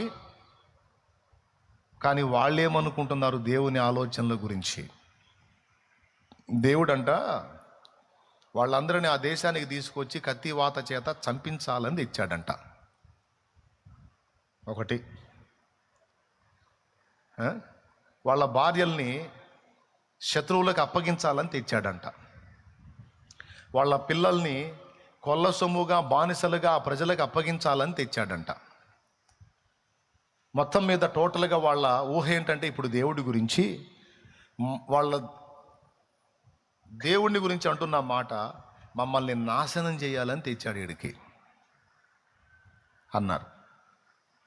ఎందును బట్టి ఈ మాట అన్నారంటే వాళ్ళు విన్నదాన్ని బట్టి, వాళ్ళు విన్న చెడ్డ సమాచారమును బట్టి, వాళ్ళు ఎదుర్కొన్న సమస్యను బట్టి, వాళ్ళు ఎదుర్కొన్న శోధనను బట్టి. నిజంగానే దేవుడు అలాగే ఊహించుకున్నాడా? అసలు దేవుని ఊహ ఏంటి? వాళ్ళు అనుకున్నది ఏంటి? ఈరోజు మనం కొన్ని సన్నివేశాలు ఎదుర్కొన్నప్పుడు, మనం కొన్ని ఇబ్బందులు ఎదుర్కొన్నప్పుడు, కొన్నిసార్లు మనకు కూడా ఇలాంటి దుష్ట తలంపులు వచ్చే అవకాశం ఉంది. ఇశ్రాయేలీయుల కంటే మనమేం గొప్ప కాదు. వాళ్ళు మనుషులే, మనం మనుషులమే. వాళ్ళు దేవుని చేత నడిపించబడ్డోళ్లే, మనం దేవుని చేత నడిపించబడుతున్న వాళ్ళమే. వాళ్ళు కొన్ని ఇబ్బందుల్లో ప్రయాణం చేశారు, మనం కూడా కొన్ని ఇబ్బందుల్లో ప్రయాణం చేస్తున్నాం. ఇబ్బందులు ఎదురైనప్పుడు వాళ్ళు ఎలాగైతే గలగల మాట్లాడారో, మనం కూడా కొన్ని ప్రతికూలతలు ఎదురైనప్పుడు మనం కూడా గలగల మాట్లాడే ఛాన్స్ ఉంది. అయితే ఇక్కడ దేవుడు వాటిని పట్టించుకుంటున్నాడు అనే విషయం మనం మర్చిపోకూడదు. అంటే దేవుడు ఎలా ఫీల్ అయ్యాడంటే, అరే నిజంగా నేను అలానే అనుకున్నానా మీ విషయంలో? అసలు నేను ఏమనుకున్నానో నీకు తెలుసా? తెలిసినట్టు మాట్లాడేస్తున్నారు మీరు. అసలు ఏ ఉద్దేశంతో నేను మిమ్మల్ని బయటికి తెచ్చాను? ఇంతకాలం మిమ్మల్ని అన్ని విధాలా నేను ఎలా కాపాడుతూ వచ్చాను? ఏ ఉద్దేశం కడుపులో పెట్టుకొని ఇదంతా చేశాను? మీ బంగారు భవిష్యత్తును ఆశించి, మీరు శ్రేష్టమైన రీతిలో, ఆశీర్వదించబడిన రీతిలో, దీవెనకరమైన రీతిలో, భూలోకములోని సకల జనముల చేత కొనియాడబడే స్థితిలో మిమ్మల్ని ఉంచాలనేది కదా నా ఆశ, ఆలోచన. నేను మిమ్మల్ని ఎక్కడో ఉంచాలని ఊహించుకుంటే దరిద్రులారా, నేను మిమ్మల్ని నాశనం చేయాలని పూనుకున్నానా? మీ భార్యలను పరుల పాలు చేయాలని పూనుకున్నానా? మీ పిల్లల్ని బానిసలుగా, దోపుడు సొమ్ములాగా, కొల్ల సొమ్ములాగా అప్పగించాలని పూనుకున్నానా? ఈ దేశానికి తెచ్చి కత్తివాత మిమ్మల్ని చంపేదేముందిరా? ఒక తెగులు వదిలేనంటే సస్తారు కదా మీరు. మీకు కత్తులు కటార్లు అవసరమా? మిమ్మల్ని సావగొట్టాలనుకుంటే ఆ ఫరో గాడి బ్రెయిన్ని కొంచెం లూజ్ చేస్తే వాడే చంపుతాడు కదరా మిమ్మల్ని. అసలు ఇంత చాకిరి ఎందుకురా నాకు? అక్కడే వాడికి జస్ట్ కొంచెం బ్రెయిన్ లూజ్ చేసేవాడు అయినా అయిపోయి మిమ్మల్ని అందరినీ కాజేసేవాడు వాడు. మీ పిల్లల్ని చంపలేదా వాడు? మీ మగ పిల్లల్ని హతం చేయలేదా వాడు? పిల్లల్ని హతం చేసినాడు, పెద్దల్ని కూడా హతం చేయడానికి తిప్పటం నాకెంత పని. కానీ నేను అదే అనుకున్నానా? నేను నీ విషయంలో అనుకున్న తలంపులు వేరు, నువ్వు అనుకుంటూ నన్ను అంటున్నది వేరు. ఇది సూటిగా దేవుడు మనతో మాట్లాడుతున్న మాట. నీ విషయంలో నాకున్న ఉద్దేశము నీవు గుర్తించలేదు. నీ విషయంలో నాకున్న తలంపును నాకున్న ఊహలను నువ్వు గుర్తించలేదు. నువ్వు ఏ పొద్దు కూడా నీ బుర్రకు తోచినట్టు, నీ మనసుకు తోచినట్టు నువ్వు మనుషులను అర్థం చేసుకుంటే అర్థం చేసుకున్నావు దరిద్రంగా. నన్ను ఎట్లా అర్థం చేసుకుంటావరా అట్లా? ఇది ఇక్కడ దేవుని ఫీలింగు. మీలో ఎంతమందికి అర్థమైంది? నిజంగా అర్థమై చేతులు ఎత్తారా? ఎంతమందికి అర్థమైందండి? చాలా వందనాలు. కొంతమందికి అర్థం కాలేదా? అర్థం కానోళ్ళు చేతులు ఎత్తండి. ఇప్పుడు అర్థం కాకపోయినా ఎత్తరు. మరి ఏం వింటున్నారని నేను అడుగుతాను కాబట్టి. అర్థం కాకపోవటానికి ఏం లేదండి. కొన్నిసార్లు మనుషుల్ని మనం ఊహించుకుంటాం. మన విషయంలో వాళ్ళకి ఏ అభిప్రాయం లేకపోయినా వీడేదో నా గురించి తేడాగా అనుకుంటున్నాడని మనం ఊహించుకుంటాం. మనుషులను అపార్థం చేసుకుంటాం. మన తోటి సహోదరులను అపార్థం చేసుకుంటాం, సహోదరులను అపార్థం చేసుకుంటాం. ముందు మనమే తేడా అయి ఉంటే అందరినీ తేడాగా ఆలోచిస్తూ ఉంటాం. తను దొంగ అయితే ఇతరులను నమ్మదని, దొంగోడు ఎవరిని నమ్మడు, ఎందుకంటే వాడు దొంగ కదా, వాడికి అందరూ దొంగల్లాగే కనపడతారు. అర్థమైందా? చెడిపోయినోడు కూడా ఎవడిని నమ్మడు, ఎందుకంటే ముందు వాడు తేడా కదా, అందరూ అంతే ఉంటారు అనుకుని ఫీల్ అవుతుంటాడు వాడు. కాబట్టి మనం మనుషుల్ని కొన్నిసార్లు మిస్అండర్స్టాండింగ్ చేసుకోవచ్చు, అపార్థం చేసుకోవచ్చు. వాళ్ళకి మన మీద సదభిప్రాయం ఉన్నా దురభిప్రాయం ఏది మనకు తెలిసినా తెలియపోయినా వీళ్ళు నా గురించి ఏమనుకుంటున్నారో, వాళ్ళు నా గురించి కొంతమంది లేడీస్ ఉన్నారు, ఆమెకి వెళ్ళి చూస్తా ఇద్దరు దూరంగా మాట్లాడుకున్నారు అనుకో, ఖచ్చితంగా నా గురించి చేశారు మీటింగ్ అని వాళ్ళని కదిలించుకొని తగాద పెట్టుకుంటారు. దేవునికి స్తోత్రం, హల్లెలూయా. విషయం ఏంటంటే వాళ్ళు వేరే విషయం మాట్లాడుకుంటా ఆశువుగా చూశారు ఆమెకి వెళ్ళి, ఏం పట్టుకుంది నా గురించే మాట్లాడుకున్నారు. వాళ్ళిద్దరు మాట్లాడినంతసేపు నాకెళ్ళి చూశారు, లేదు ఒక్కసారి చూశారు, ఇక ఏం ఫిక్స్ అయిపోయింది. అట్లా అపార్థం చేసుకుని నా గురించి వాళ్ళు చెడ్డగా అనుకుంటున్నారు, వీళ్ళు చెడ్డగా అనుకుంటున్నారు, వాళ్ళు ఇలా అనుకుంటున్నారు, వాళ్ళు అలా అనుకుంటున్నారు. అపార్థం చేసుకొని మనుషులను గురించి మనం ఊహించుకోవచ్చు, కానీ దేవుడి గురించి మనం అట్టి ఊహ ఎప్పుడూ కలిగి ఉండరాదు. అసలు దేవుడు నన్ను గురించి ఏమనుకుంటున్నాడు, నా భవిష్యత్తును గురించి దేవుడు ఏం తలంపులు కలిగి ఉన్నాడన్న ఒక్క ప్రశ్నతో మనం ఆలోచించుకుంటే ఎంత హాయిగా ఉంటుందో మనకి. మీకు ఎలా ఉందో నాకైతే తెలియదు, కానీ నాకైతే భలే హాయిగా ఉంటుంది ఆ ఆలోచన వస్తేనే.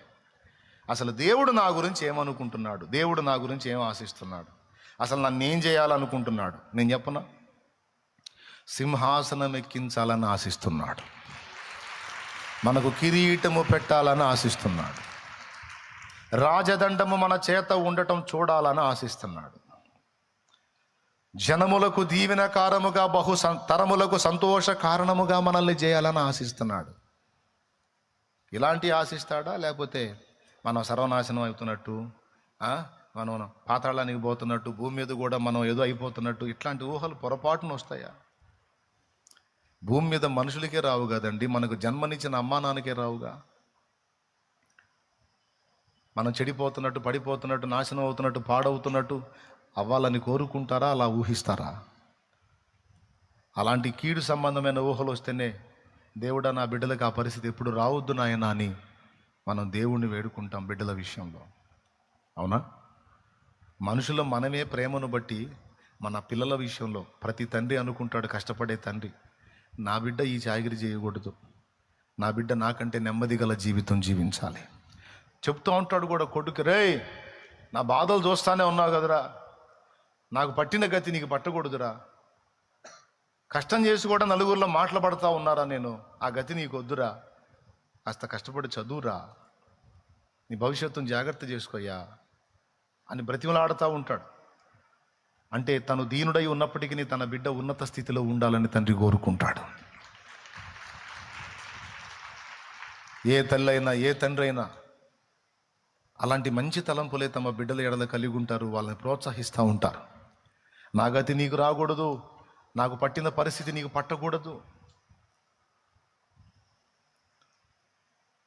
తల్లిదండ్రి లవ్ మ్యారేజ్ చేసుకున్నారు అనుకో, పిల్లలకు చెప్తారు, ఇదిగో నేను పొరపాటు పడ్డాను, నా తల్లిదండ్రులకు క్షోభను మిగిలించాను, ఆ శాపాన్ని నేను అనుభవించాను, నా కుమార్తె నువ్వు అలాంటి స్టెప్ తీసుకోవద్దు, నేను తీసుకొని ఈరోజు కూడా నెమ్మది లేని బతుకుతున్నాను, శపించబడ్డాను, అలాగున నువ్వు అడుగు వేసి నువ్వు శాపగ్రస్తురాలివి కావద్దు, శాపగ్రస్తుడు కావద్దు అని సలహా ఇస్తుంటారు. నా గతి నీకు పట్టకూడదు, నా పరిస్థితి నీకు రాకూడదు. త్రాగుడుకు బానిసైన తండ్రి కొడుకు సలహా ఇస్తాడు, రే ఇదిగో నా జీవితం ఎంత నాశనం అయిపోయిందో చూడు, నా జీవితం నాశనం అయిపోయింది, మిమ్మల్ని పట్టించుకోకుండా, మీ అమ్మను పట్టించుకోకుండా నేను సర్వనాశనం అయ్యాను, నా బ్రతుకు చూస్తా కూడా నువ్వు ఎలా తాగుతున్నావురా, వద్దయ్యా దాని జోలికి పోవద్దురా, ఇదిగో నా జీవితం నాశనం చేసింది, మీకు నాకు కాకుండా చేసిందిరా, నా గతి మీకు పట్టకూడదయ్యా, ఈ కర్మ మీకు పట్టకూడదు, ఈ శాపం మీకు రావద్దురా, ఇది నాతోనే పోని అని బ్రతిమలాడతాడు డ్రింక్ మాస్టర్ కూడా. ఎవరు? చెడిపోయినటువంటి వారే పిల్లలు బాగుండాలి, వారి భవిష్యత్తు బాగుండాలని చెడిపోయిన వారే కోరుకున్నప్పుడు, నీతిమంతుడు, ప్రేమగలవాడు, పాపులని ఎంచకుండా ప్రాణం పెట్టి తిరిగి లేచినవాడు ఒక్కసారంటే ఒక్కసారైనా నీ కీడును ఆశిస్తాడా? నువ్వు పాడు కావాలని కోరుకుంటాడా? ఊహించు ఒక్కసారి, ఊహకు తెచ్చుకో. అసలు సాధ్యమేనా? సాధ్యమేనా? మరి ఏంటి ఆయన ఊహ ఏంటి? ఏంటి ఆయన ఊహ ఏంటి? భూమి మీదైనా నిత్యత్వంలో అయినా ఆయన బిడ్డవైన నువ్వు, ఆయన రక్తంలో కడగబడిన నువ్వు, నేను శ్రేష్టమైన స్థితిలో ఉండాలని నా దేవుడు ఊహిస్తాడు.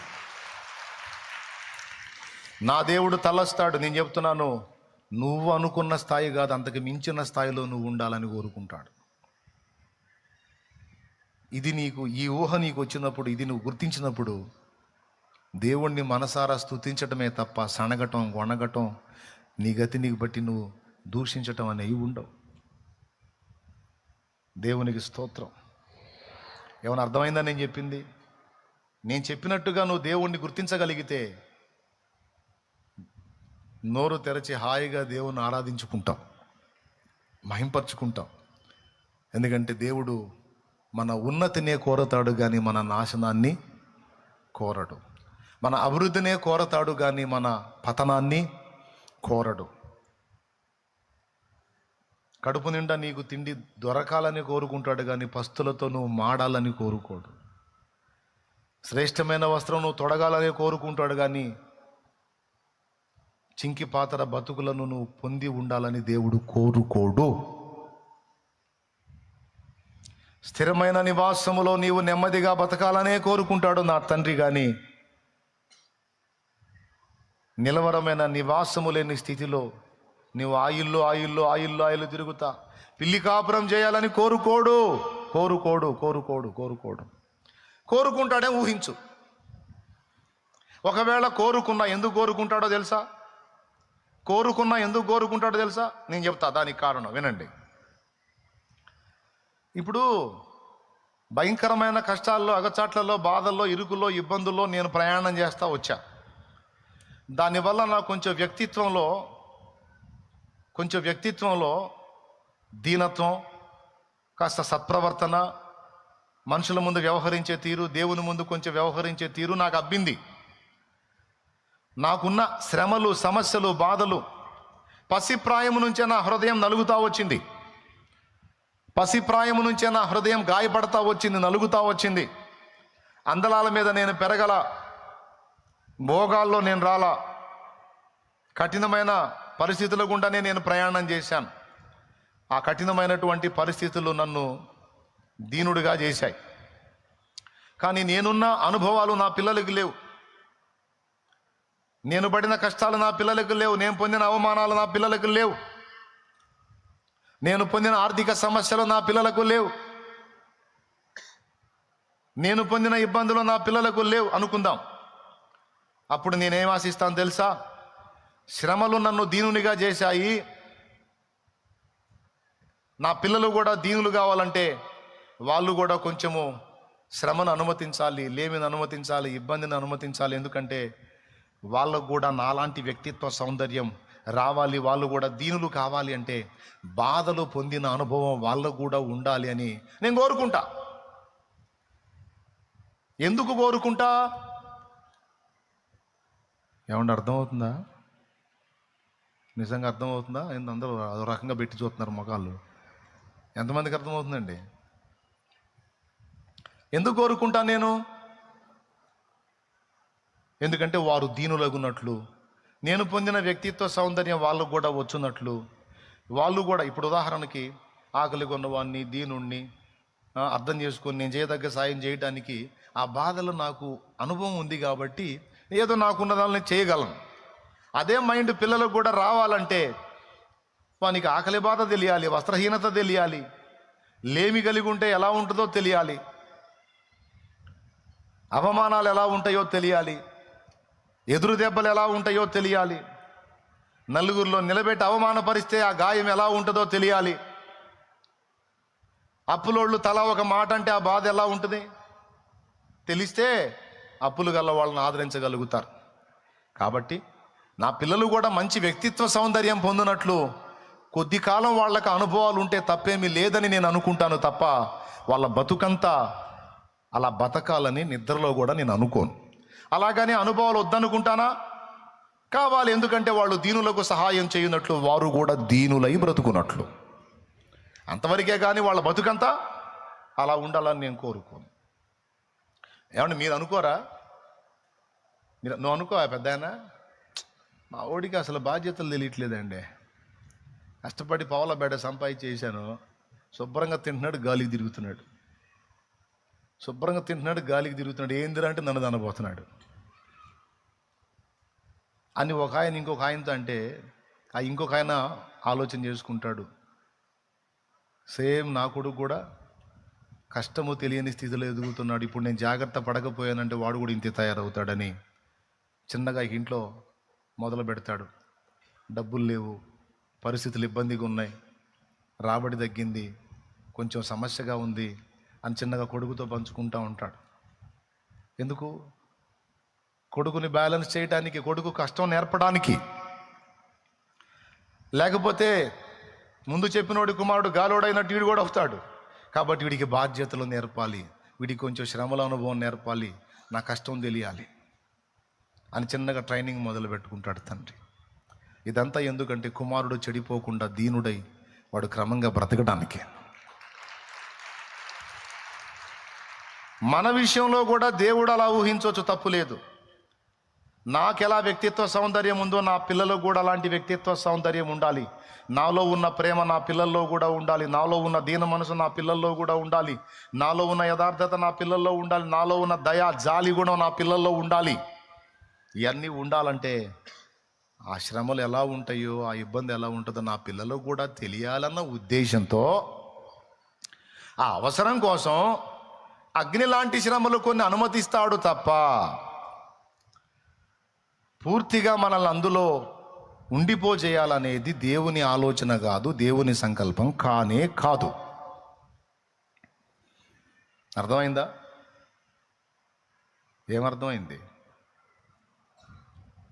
మన వ్యక్తిత్వ సౌందర్యాన్ని పెంచడానికి దేవుడు కొన్ని ప్రతికూలతలు అనుమతిస్తాడు తప్ప అసలు మన గురించి ఆయనకు ఉన్న ఊహలే వేరు. ఏమున్నాయి ఊహలు? నీ వారసత్వముకై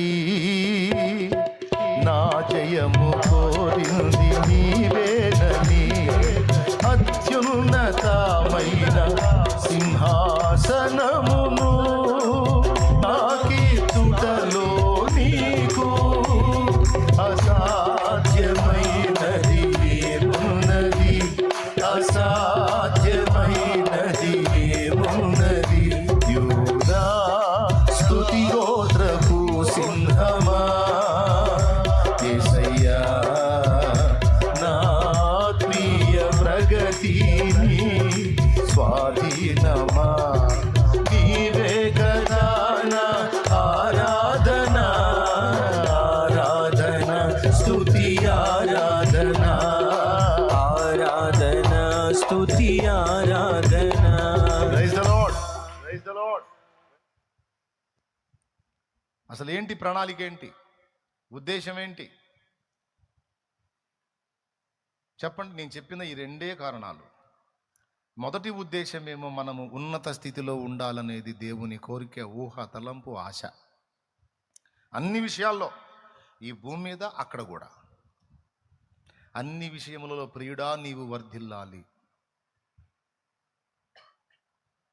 అలాగ మనమందరం వర్ధిల్లాలి, దేవుని కోరిక. అయితే అన్ని విషయములలో వర్ధిల్లున్నట్లు కొన్ని బాధలు కూడా మనకు అవసరమై ఉన్నవి. అవి మన వ్యక్తిత్వంలో వర్ధిల్లేటట్టు చేస్తాయి. అర్థమైందా? అంతకు మించి దేవుడికి నీ మీద ఏ పగ లేదు, ఏ ద్వేషం లేదు, నీ మీద ఏం కుట్ర పెట్టుకోవాలా దేవుడు. అర్థమైందా? కుట్ర ఏం పన్నలా, అంత సీన్ లేదు నీకు. ఆయన నువ్వు పన్నమన్నా కుట్ర పెట్టుకునేవాడు కాదు, ఆయన పరిశుద్ధుడు. ఎవరాయనా? కానీ మనకు ఎదురవుతున్న ప్రతికూలతలను బట్టి మనల్ని పరీక్షించుకుంటాడు, మన వ్యక్తిత్వాన్ని ప్రకాశింపజేస్తాడు. కొన్ని కారణాలు ఉన్నాయి, వాటిని బట్టి మనకు దీన మనసు వచ్చినట్లు బాధలను అనుమతిస్తాడు. ఎందుకంటే మన పిల్లలు కూడా దీన మనసు కలిగి ఉండాలి, మన పిల్లలు కూడా కాస్త కూస్త బాధలు ఉంటే నేర్చుకుంటారని మనం ఎట్లయితే అవకాశం ఇస్తామో అలా ఇస్తాడు. అదే అవసరాన్ని బట్టి అగ్ని వంటి శ్రమలు కలుగుతున్నవని తెలిసి కలత చెందబోకు. అవసరాన్ని బట్టి అగ్ని వంటి శ్రమలు కలుగుతున్నవని తెలిసి కలత చెందబోకు. నిన్ను పిలిచిన దేవుడు నమ్మదగినవాడు. శోధనలో నిన్ను విడిచిపెట్టిపోడు. కంటి పాపల తోడుండి నిన్ను కాచుకుంటాడు. కన్న తండ్రిలా తోడుండి నిన్ను ఆదుకుంటాడు. నమ్మునే సమా ఇది సత్యం, వీడబోకుమా విశ్వాసం. నీ ఆశ నిరాశ కానీ కాదు వేదన ఎందుకు, నీ కన్నీరు కలకాలముండదు కలతే చెందకు. అయ్యా నా బాధలు నా అగసాట్లు నీకెందుకు అవసరం? అవసరాన్ని బట్టి అగ్ని వంటి శ్రమలు అన్నావు కదా, అసలు నా బాధలు నా అగసాట్లతో నీకేం అవసరం అంటే, నాకు అవసరమే పిచ్చి మొహమా, నీకే అవసరం అని అంటాడు. అవసరం నాది కాదు, నీదే. అవన్నీ నిన్ను దీనునిగా, దీనురాలిగా, వినయ మనస్కురాలిగా చేస్తాయి. ఆ వ్యక్తిత్వ సౌందర్యం నీకు వచ్చినప్పుడు నువ్వు అక్కడ ఉన్నతంగా ఉంటావు, ఇక్కడ ఉన్నతంగా ఉంటావు. ఎక్కడుంటావు? అక్కడ ఉంటావు, ఇక్కడ ఉంటావు. ఈ రెండు చోట్ల నువ్వు ఉన్నతంగా ఉండాలి. అందుకే నేను మా అమ్మ మా నాన్న మీద ఎప్పుడు ఫీల్ అవ్వలా. ప్రభువుని తెలుసుకున్న ఆనాటి నుంచి ఈనాటి వరకు మమ్మల్ని ఇంత అగచాట్ల మారి జీవితంలో పెంచుకొచ్చారు, ఇన్ని కష్టాలు పడ్డాం మేమని అనలా. ఇంకా చెప్పాలంటే అలాంటి తల్లిదండ్రులు దేవుడు నాకు ఇచ్చినందుకు స్తోత్రం అనుకుంటున్నా. ఎందుకు? వాళ్ళు చాలా మంచోళ్ళు, ఏ లోపము లేని పరిపూర్ణ పరిశుద్ధులని కాదు. మా ఇంట్లో రోజు తగాదు ఉండేది, కనీసం వారంలో 3 రౌండ్లన్నా ఉండేది మా ఇంట్లో తగాద. దానివల్ల తల్లిదండ్రులు గొడవాడుకుంటే పిల్లల హృదయాలు ఎలా నలుగుతాయో అర్థమైంది. దారిద్ర్య రేఖకు దిగువనున్న కుటుంబంలో ఎలాంటి అనుభవాలు ఉంటాయో నేను అనుభవించాను. ఏమండి, అవన్నీ నేను ఎదుర్కొన్నందున్న రకరకాలుగా, ఒకటి కాదులే, చాలా విషయాలు ఉన్నాయి. అన్నీ చెప్పుకునే టైం వేస్ట్ చేయను. అవన్నీ కూడా కొన్ని విషయాలు నేను నేర్చుకునేటట్టు, కొన్ని నేను కలిగి ఉండేటట్టు దేవుడు చిన్న ప్రాయం నుంచే నా మీద వర్క్ చేశాడు. ఆయన పని చేశాడు. ఆయన చేసి చేసి చేసి చేసి ఇప్పుడు మిమ్మల్ని ఇలా మీ ముందు ఇలా నిలబెట్టాడు. శ్రమలలో సిలువలో నీ రూపు నలిగినదా,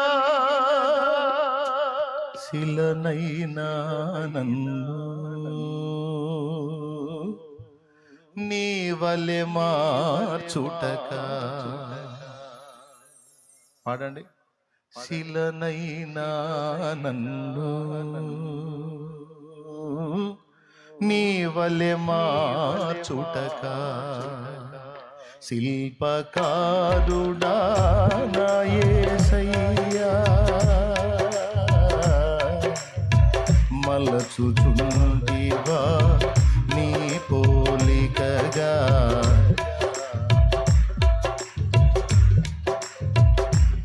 ఇది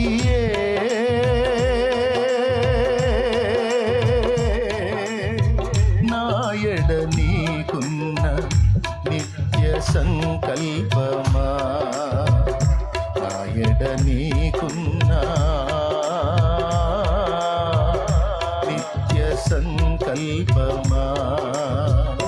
ఇంతగా నన్ను ప్రేమించినది నీ రూపము నాలో చూపించుటక. దేవునికి మహిమ, దేవునికి మహిమ.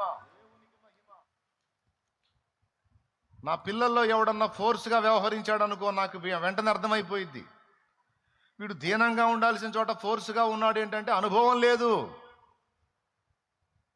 అనుభవం లేదు కాబట్టి అట్లా ఉన్నాడు. అదే అనుభవం తగిలితే నాలాగా వాడు కూడా దీనుడు అవుతాడు. ఇప్పుడు చెప్పండి, యేసయ్య వ్యక్తిత్వ సౌందర్యం అంతా మనలో ఉండాలని కోరుకుంటాడా, కోరుకోడా? పెద్దగా చెప్పండి. అలాంటి వ్యక్తిత్వం వస్తే మనం ఇహమందు పరమందు కూడా ఘనత పొందుతాం. మరి ఇప్పుడు మనం ఘనత పొందాలంటే ఆయన వ్యక్తిత్వ సౌందర్యం మనకు కూడా అవ్వాలి, మనకు కూడా రావాలి. రావాలంటే మామూలుగా వచ్చిద్దా? కోటింగ్ ద్వారానే వచ్చిద్ది. అందరూ చెప్పండి, దేని ద్వారా వచ్చిద్ది? ఒకప్పుడు ఇక్కడ కూర్చున్న మనం మామూలు మిడివేలమా? మామూలు నడమంత్రం. వాస్తవం మాట్లాడుకుందాం. నడమంత్రం ఉందా లేదా చెప్పండి? మిడివేలం ఊరేగామా లేదా? ఇప్పుడు అవి ఇరిగిపోయినాయా లేవా? ఇప్పుడు ఎట్లుంది పరిస్థితి? ఎంత దీనిలో అయిపోయాం? అలా మనల్ని దీనత్వంలో తీసుకొచ్చింది ఏంటి? అగచాట్లు, కోటింగు, ప్రతికూలతలు, దెబ్బ మీద దెబ్బ, దెబ్బ మీద దెబ్బ, దెబ్బ మీద దెబ్బ తగిలి ఆకాశంలో ఉన్నవాడిని కిందకు మోకాళ్ళు వేసేటట్టు చేశాడు. పచ్చిగా చెప్పుకోవాలండి, లేకపోతే ఒకనాటి ఊరేగింపులా మనవి కాదు కదా. రైట్. ఈరోజు నువ్వు వెళ్తున్నా వస్తున్నా నలుగురు చూసాయా వందనాలయ్యా అనే పరిస్థితిలో నువ్వు ఉన్నావంటే ఆ వ్యక్తిత్వ సౌందర్యాన్ని నీలోకి తీసుకురావడానికి శ్రమల కొలిమిని వాడాడు. కాల్చబడకపోతే స్వర్ణం. అది మీకు తెలుసు కదా, ఇంకా పాడేదే ఉంది. అంతేనా? మీకు తెలుసు కదా, మీకు తెలుసు కదా. కాబట్టి మహానుభావుడు మనల్ని ఆ విధంగా కొలిమిలో, ఇబ్బంది కొలిమిలో పెట్టి, శ్రమల కొలిమిలో పెట్టి, రకరకాలుగా నలగొట్టి ఈరోజు ఇంత మాత్రం లైన్లోకి తీసుకొచ్చి మనలో ఉన్న పెడద్రం విరగొట్టి, ఒకప్పుడు విర్రవీగే మన మాటలు, వ్యవహారం అంతా కూడా ఈరోజు దీనంగా మారిపోయేటట్టు చేశాడు. ఒక మాట, ఆనాడు పెడసరంలో మనకు ఘనత వచ్చిందా? ఈ దీనత్వంలో ఘనత వచ్చిందా? అది గదు. బాగా అర్థమైంది మీకు అనుభవాలు. దేవునికి స్తోత్రం. పెడగా వ్యవహరించినప్పుడు జనం ఏమన్నారు? మనలో కొంతమందిని అసలు వీడు ఎక్కువ కాలం బతకడని కూడా అన్నారు. వీడి ఇంత నడమంతరంగా ఊరేగుతున్నాడు, ఖచ్చితంగా ఇటు మధ్యలో చేస్తాడన్నారు. కానీ సావాలా, మనం బతికే ఉన్నాం. అండ్ అదే నోళ్ళు ఈరోజు ఎంత అద్భుతమైన మార్పు. నిజంగా ఆ బిడ్డను కన్న తల్లి ధన్యురాలు, ఆ అమ్మాయిని కన్న తల్లి ధన్యురాలు, ఆ అబ్బాయిని కన్న తల్లి ధన్యురాలు అనే పరిస్థితికి తీసుకొచ్చాడు దేవుడు. చెక్కాడు. కాల్చబడకపోతే స్వర్ణం విలువ పొందలేదు, చీల్చబడకపోతే మేఘం వర్షాన్ని ఇవ్వదు.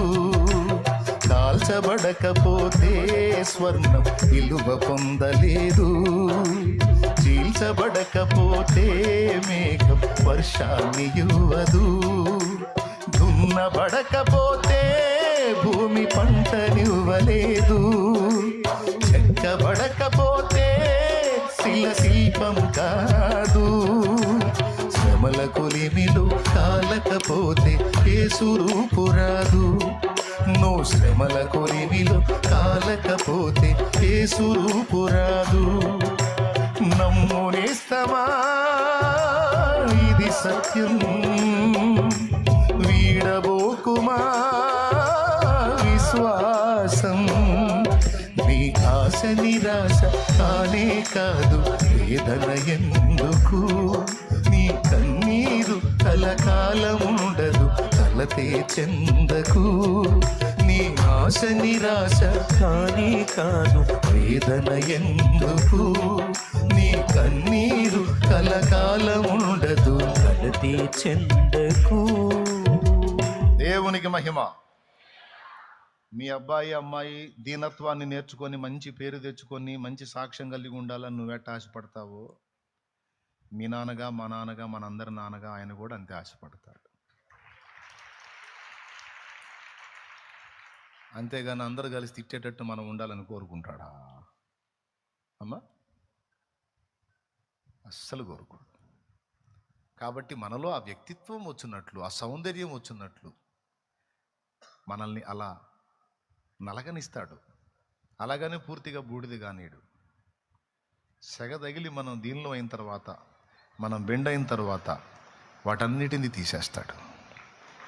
ఇది నమ్మాలి, ఇది నిజం, జరిగిద్ది. అది నాకు ఇలా తగులుతున్నాయి అంటే నువ్వు అనుకోవాలి, దేవా నాకే ఎందుకు వస్తున్నాయి నాయన, పగబట్టావే ఏంది తండ్రి, ఏం చేస్తున్నావు నాయన, ప్రార్థన కూడా ప్రార్థన చేస్తున్నాగా ప్రభువా, ప్రార్థన చేస్తున్నాగా ప్రభువా,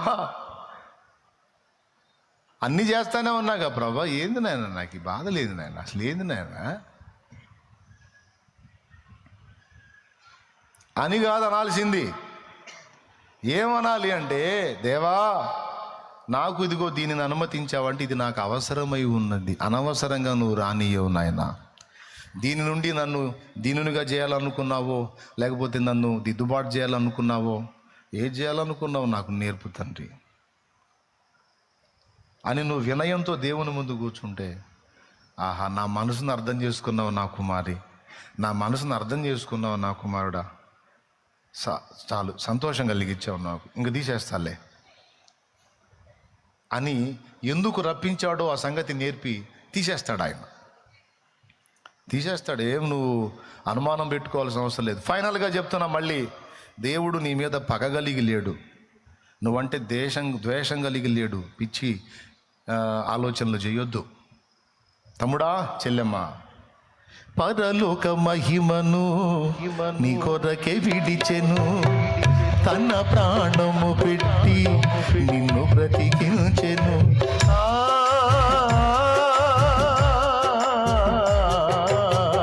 పరలోక మహిమను విడిచెను, తన ప్రాణము పెట్టి నిన్ను బ్రతికించెను. ఇంత చేసిన వాడు నీకు దూరమవుతాడా? సందేహమును వీడి సిలువ దర్శనము పొంది బ్రతికితే క్రీస్తు కొరకే, చావైతే లాభమనుకు. బ్రతికితే క్రీస్తు కొరకే, చావైతే లాభమనుకు. ప్రాణమా నాలో తొందర పడకుమా, ప్రాణమా నాలో తొందర పడకుమా. ఎందుకింక కన్నీరు, ఎందుకా వేదన, నీ దుఃఖ దినములన్నీ సమాప్తమైనవని తెలుసుకొనేస్తమా. యేసయ్య మాటిది. దేవునికి మహిమ. ఏ శ్రమ కలిగినా, ఏ సమస్య కలిగినా, దేవా అనవసరంగా ఇది నా జీవితంలో నువ్వు అనుమతించలేదు, ఏ అవసరంతో దీన్ని రప్పించావో దాని నుండి నేనేం నేర్చుకోవాలో నాకు నేర్పించు తండ్రి అని దేవుడిని అడుగు. ఎప్పుడు నీ ఊహల్లో దేవుని ఊహలను గురించి ఆలోచించు. నీ తలంపుల్లో అసలు దేవుడు నీ ఎడల ఎలాంటి తలంపులు కలిగి ఉన్నాడో ఒక పేపర్ తీసుకొని, పెన్ను తీసుకొని, అంటే అనుకుంటే నా గురించి యేసయ్య ఏమనుకుంటాడు అని రాయి. నేను చెప్పింది ఏమైనా అర్థమైందా? చదువుకున్న వాళ్ళందరికీ చెప్తున్నా. అంటే అనుకుంటే నా గురించి ఏం తలొస్తాడు, నేను ఎలా ఉండాలని నా ప్రభు ఊహించుకుంటాడు అని, నా ప్రభు యొక్క ఊహలు అనే టైటిల్ పెట్టుకొని కింద రాయి. ఒక్కటైనా నువ్వు నెగిటివ్గా రాస్తావేమో చూసుకో. రాయలేవు. ఎందుకంటే నువ్వు ఘోర పాపిగా ఉండగానే నీ కోసం ప్రాణం పెట్టునంత ప్రేమించాడు. యేసు నన్ను నన్ను పాటలు ఎక్కువ అవుతున్నాయి. ఇక మనం ముగింపులోకి వద్దాం. ఎంత మాట అన్నాడండి ఆయన, నా వంటి నరుడొకడు నన్ను ప్రేమించిన నా వలన ఫలము గోరు. ఆహా నీ వంటి పుణ్యునికి నా వంటి పాపితో కేవలం ఏమీ లేక. నిన్నేమన్నా ఉద్ధరిస్తాంటనట, నేను ఉద్ధరిస్తానా నిన్ను? ఎందుకయ్యా నా కోసం చచ్చిపోయావు యేసయ్యా, యేసు నన్ను ప్రేమించినావు, పాపినైనా నన్ను ప్రేమించినావు. యేసు నన్ను ప్రేమించినావు, పాపినైనా నన్ను ప్రేమించినావు. స్తోత్రం స్తోత్రం. పాపిని నన్ను ప్రేమించావయ్యా. నువ్వు పాపిగా ఉన్నప్పుడే, క్రీస్తు రక్తములో కడగబడి రక్షణ బాప్తిస్మం పొందక ముందే నిన్ను ప్రేమించినవాడు ఈరోజు మారు మనసు పొంది బాప్తిస్మం పొంది ఆయన రక్తంలో కడగబడి ఆయన రాజ్య పౌరుడవై పౌరురాలివై ఇంత ధన్యకరమైన మెట్టులో ఉండగా ఇప్పుడు ద్వేషిస్తాడా? రాసుకో, నేను చెప్పినట్టు ఇంటికి పోయి నోట్స్ తీసుకొని పెన్ను తీసుకొని అనుకుంటే ఊహిస్తే తలస్తే నా గురించి యేసయ్య ఏమనుకుంటాడు అంటే, నేను చెప్పనా, నువ్వు రాణివి కావాలనుకుంటాడు, నువ్వు రాజు కావాలనుకుంటాడు. అంతేగాని నువ్వు దీన స్థితిలో ఉండాలని, దిక్కుమాలిన స్థితిలో ఉండాలని అయితే అనుకోడు కదా. ఎందుకు అనుకోడు అంటే పక్కనే రాసుకో, నన్ను ప్రేమించుచున్నాడు. ఏం చేస్తున్నాడు? ప్రేమించుచున్నాడు. అది కూడా కపట ప్రేమ, అవకాశవాద ప్రేమ, మాయ ప్రేమ, మోస ప్రేమ, ముఖాలు చూసి ప్రేమించే ప్రేమ, డబ్బును చూసి ప్రేమించే ప్రేమ, పదవులను చూసి ప్రేమించే ప్రేమ కాదు. నా దగ్గర ఏమీ లేనప్పుడే, నేను ఏమీ కాని స్థితిలో ఉన్నప్పుడే ఆయన నన్ను చనిపోయేంతగా ప్రేమించాడు. ఇంత ప్రేమించిన ప్రభు, టైటిల్ ఇలా రాసుకోవాలి, ఇంత ప్రేమించిన ప్రభు, ఇంత ప్రేమించినాక ఈ ప్రాణం ఇచ్చిన ప్రభు అంటే, అనుకుంటే, తలస్తే, ఊహిస్తే నా గురించి ఏమనుకుంటాడు అనే క్వశ్చన్ మార్క్ పెట్టుకొని ఇక రాయ్ కింద. దావీదు రాస్తావా? ఏమొస్తాయి దావీదు? మైక్ తీసుకొని చెప్పు. దావీదు అన్న చెప్తాడు. ఒకవేళ రాస్తే ఏం రాస్తాడో చూద్దాం. అసలు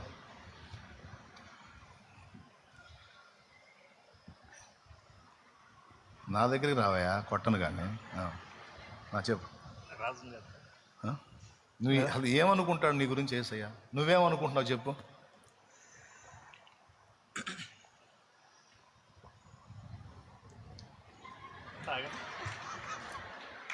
నన్నేంది ఇట్టు బలి చేశాడు అనుకుంటున్నాడు.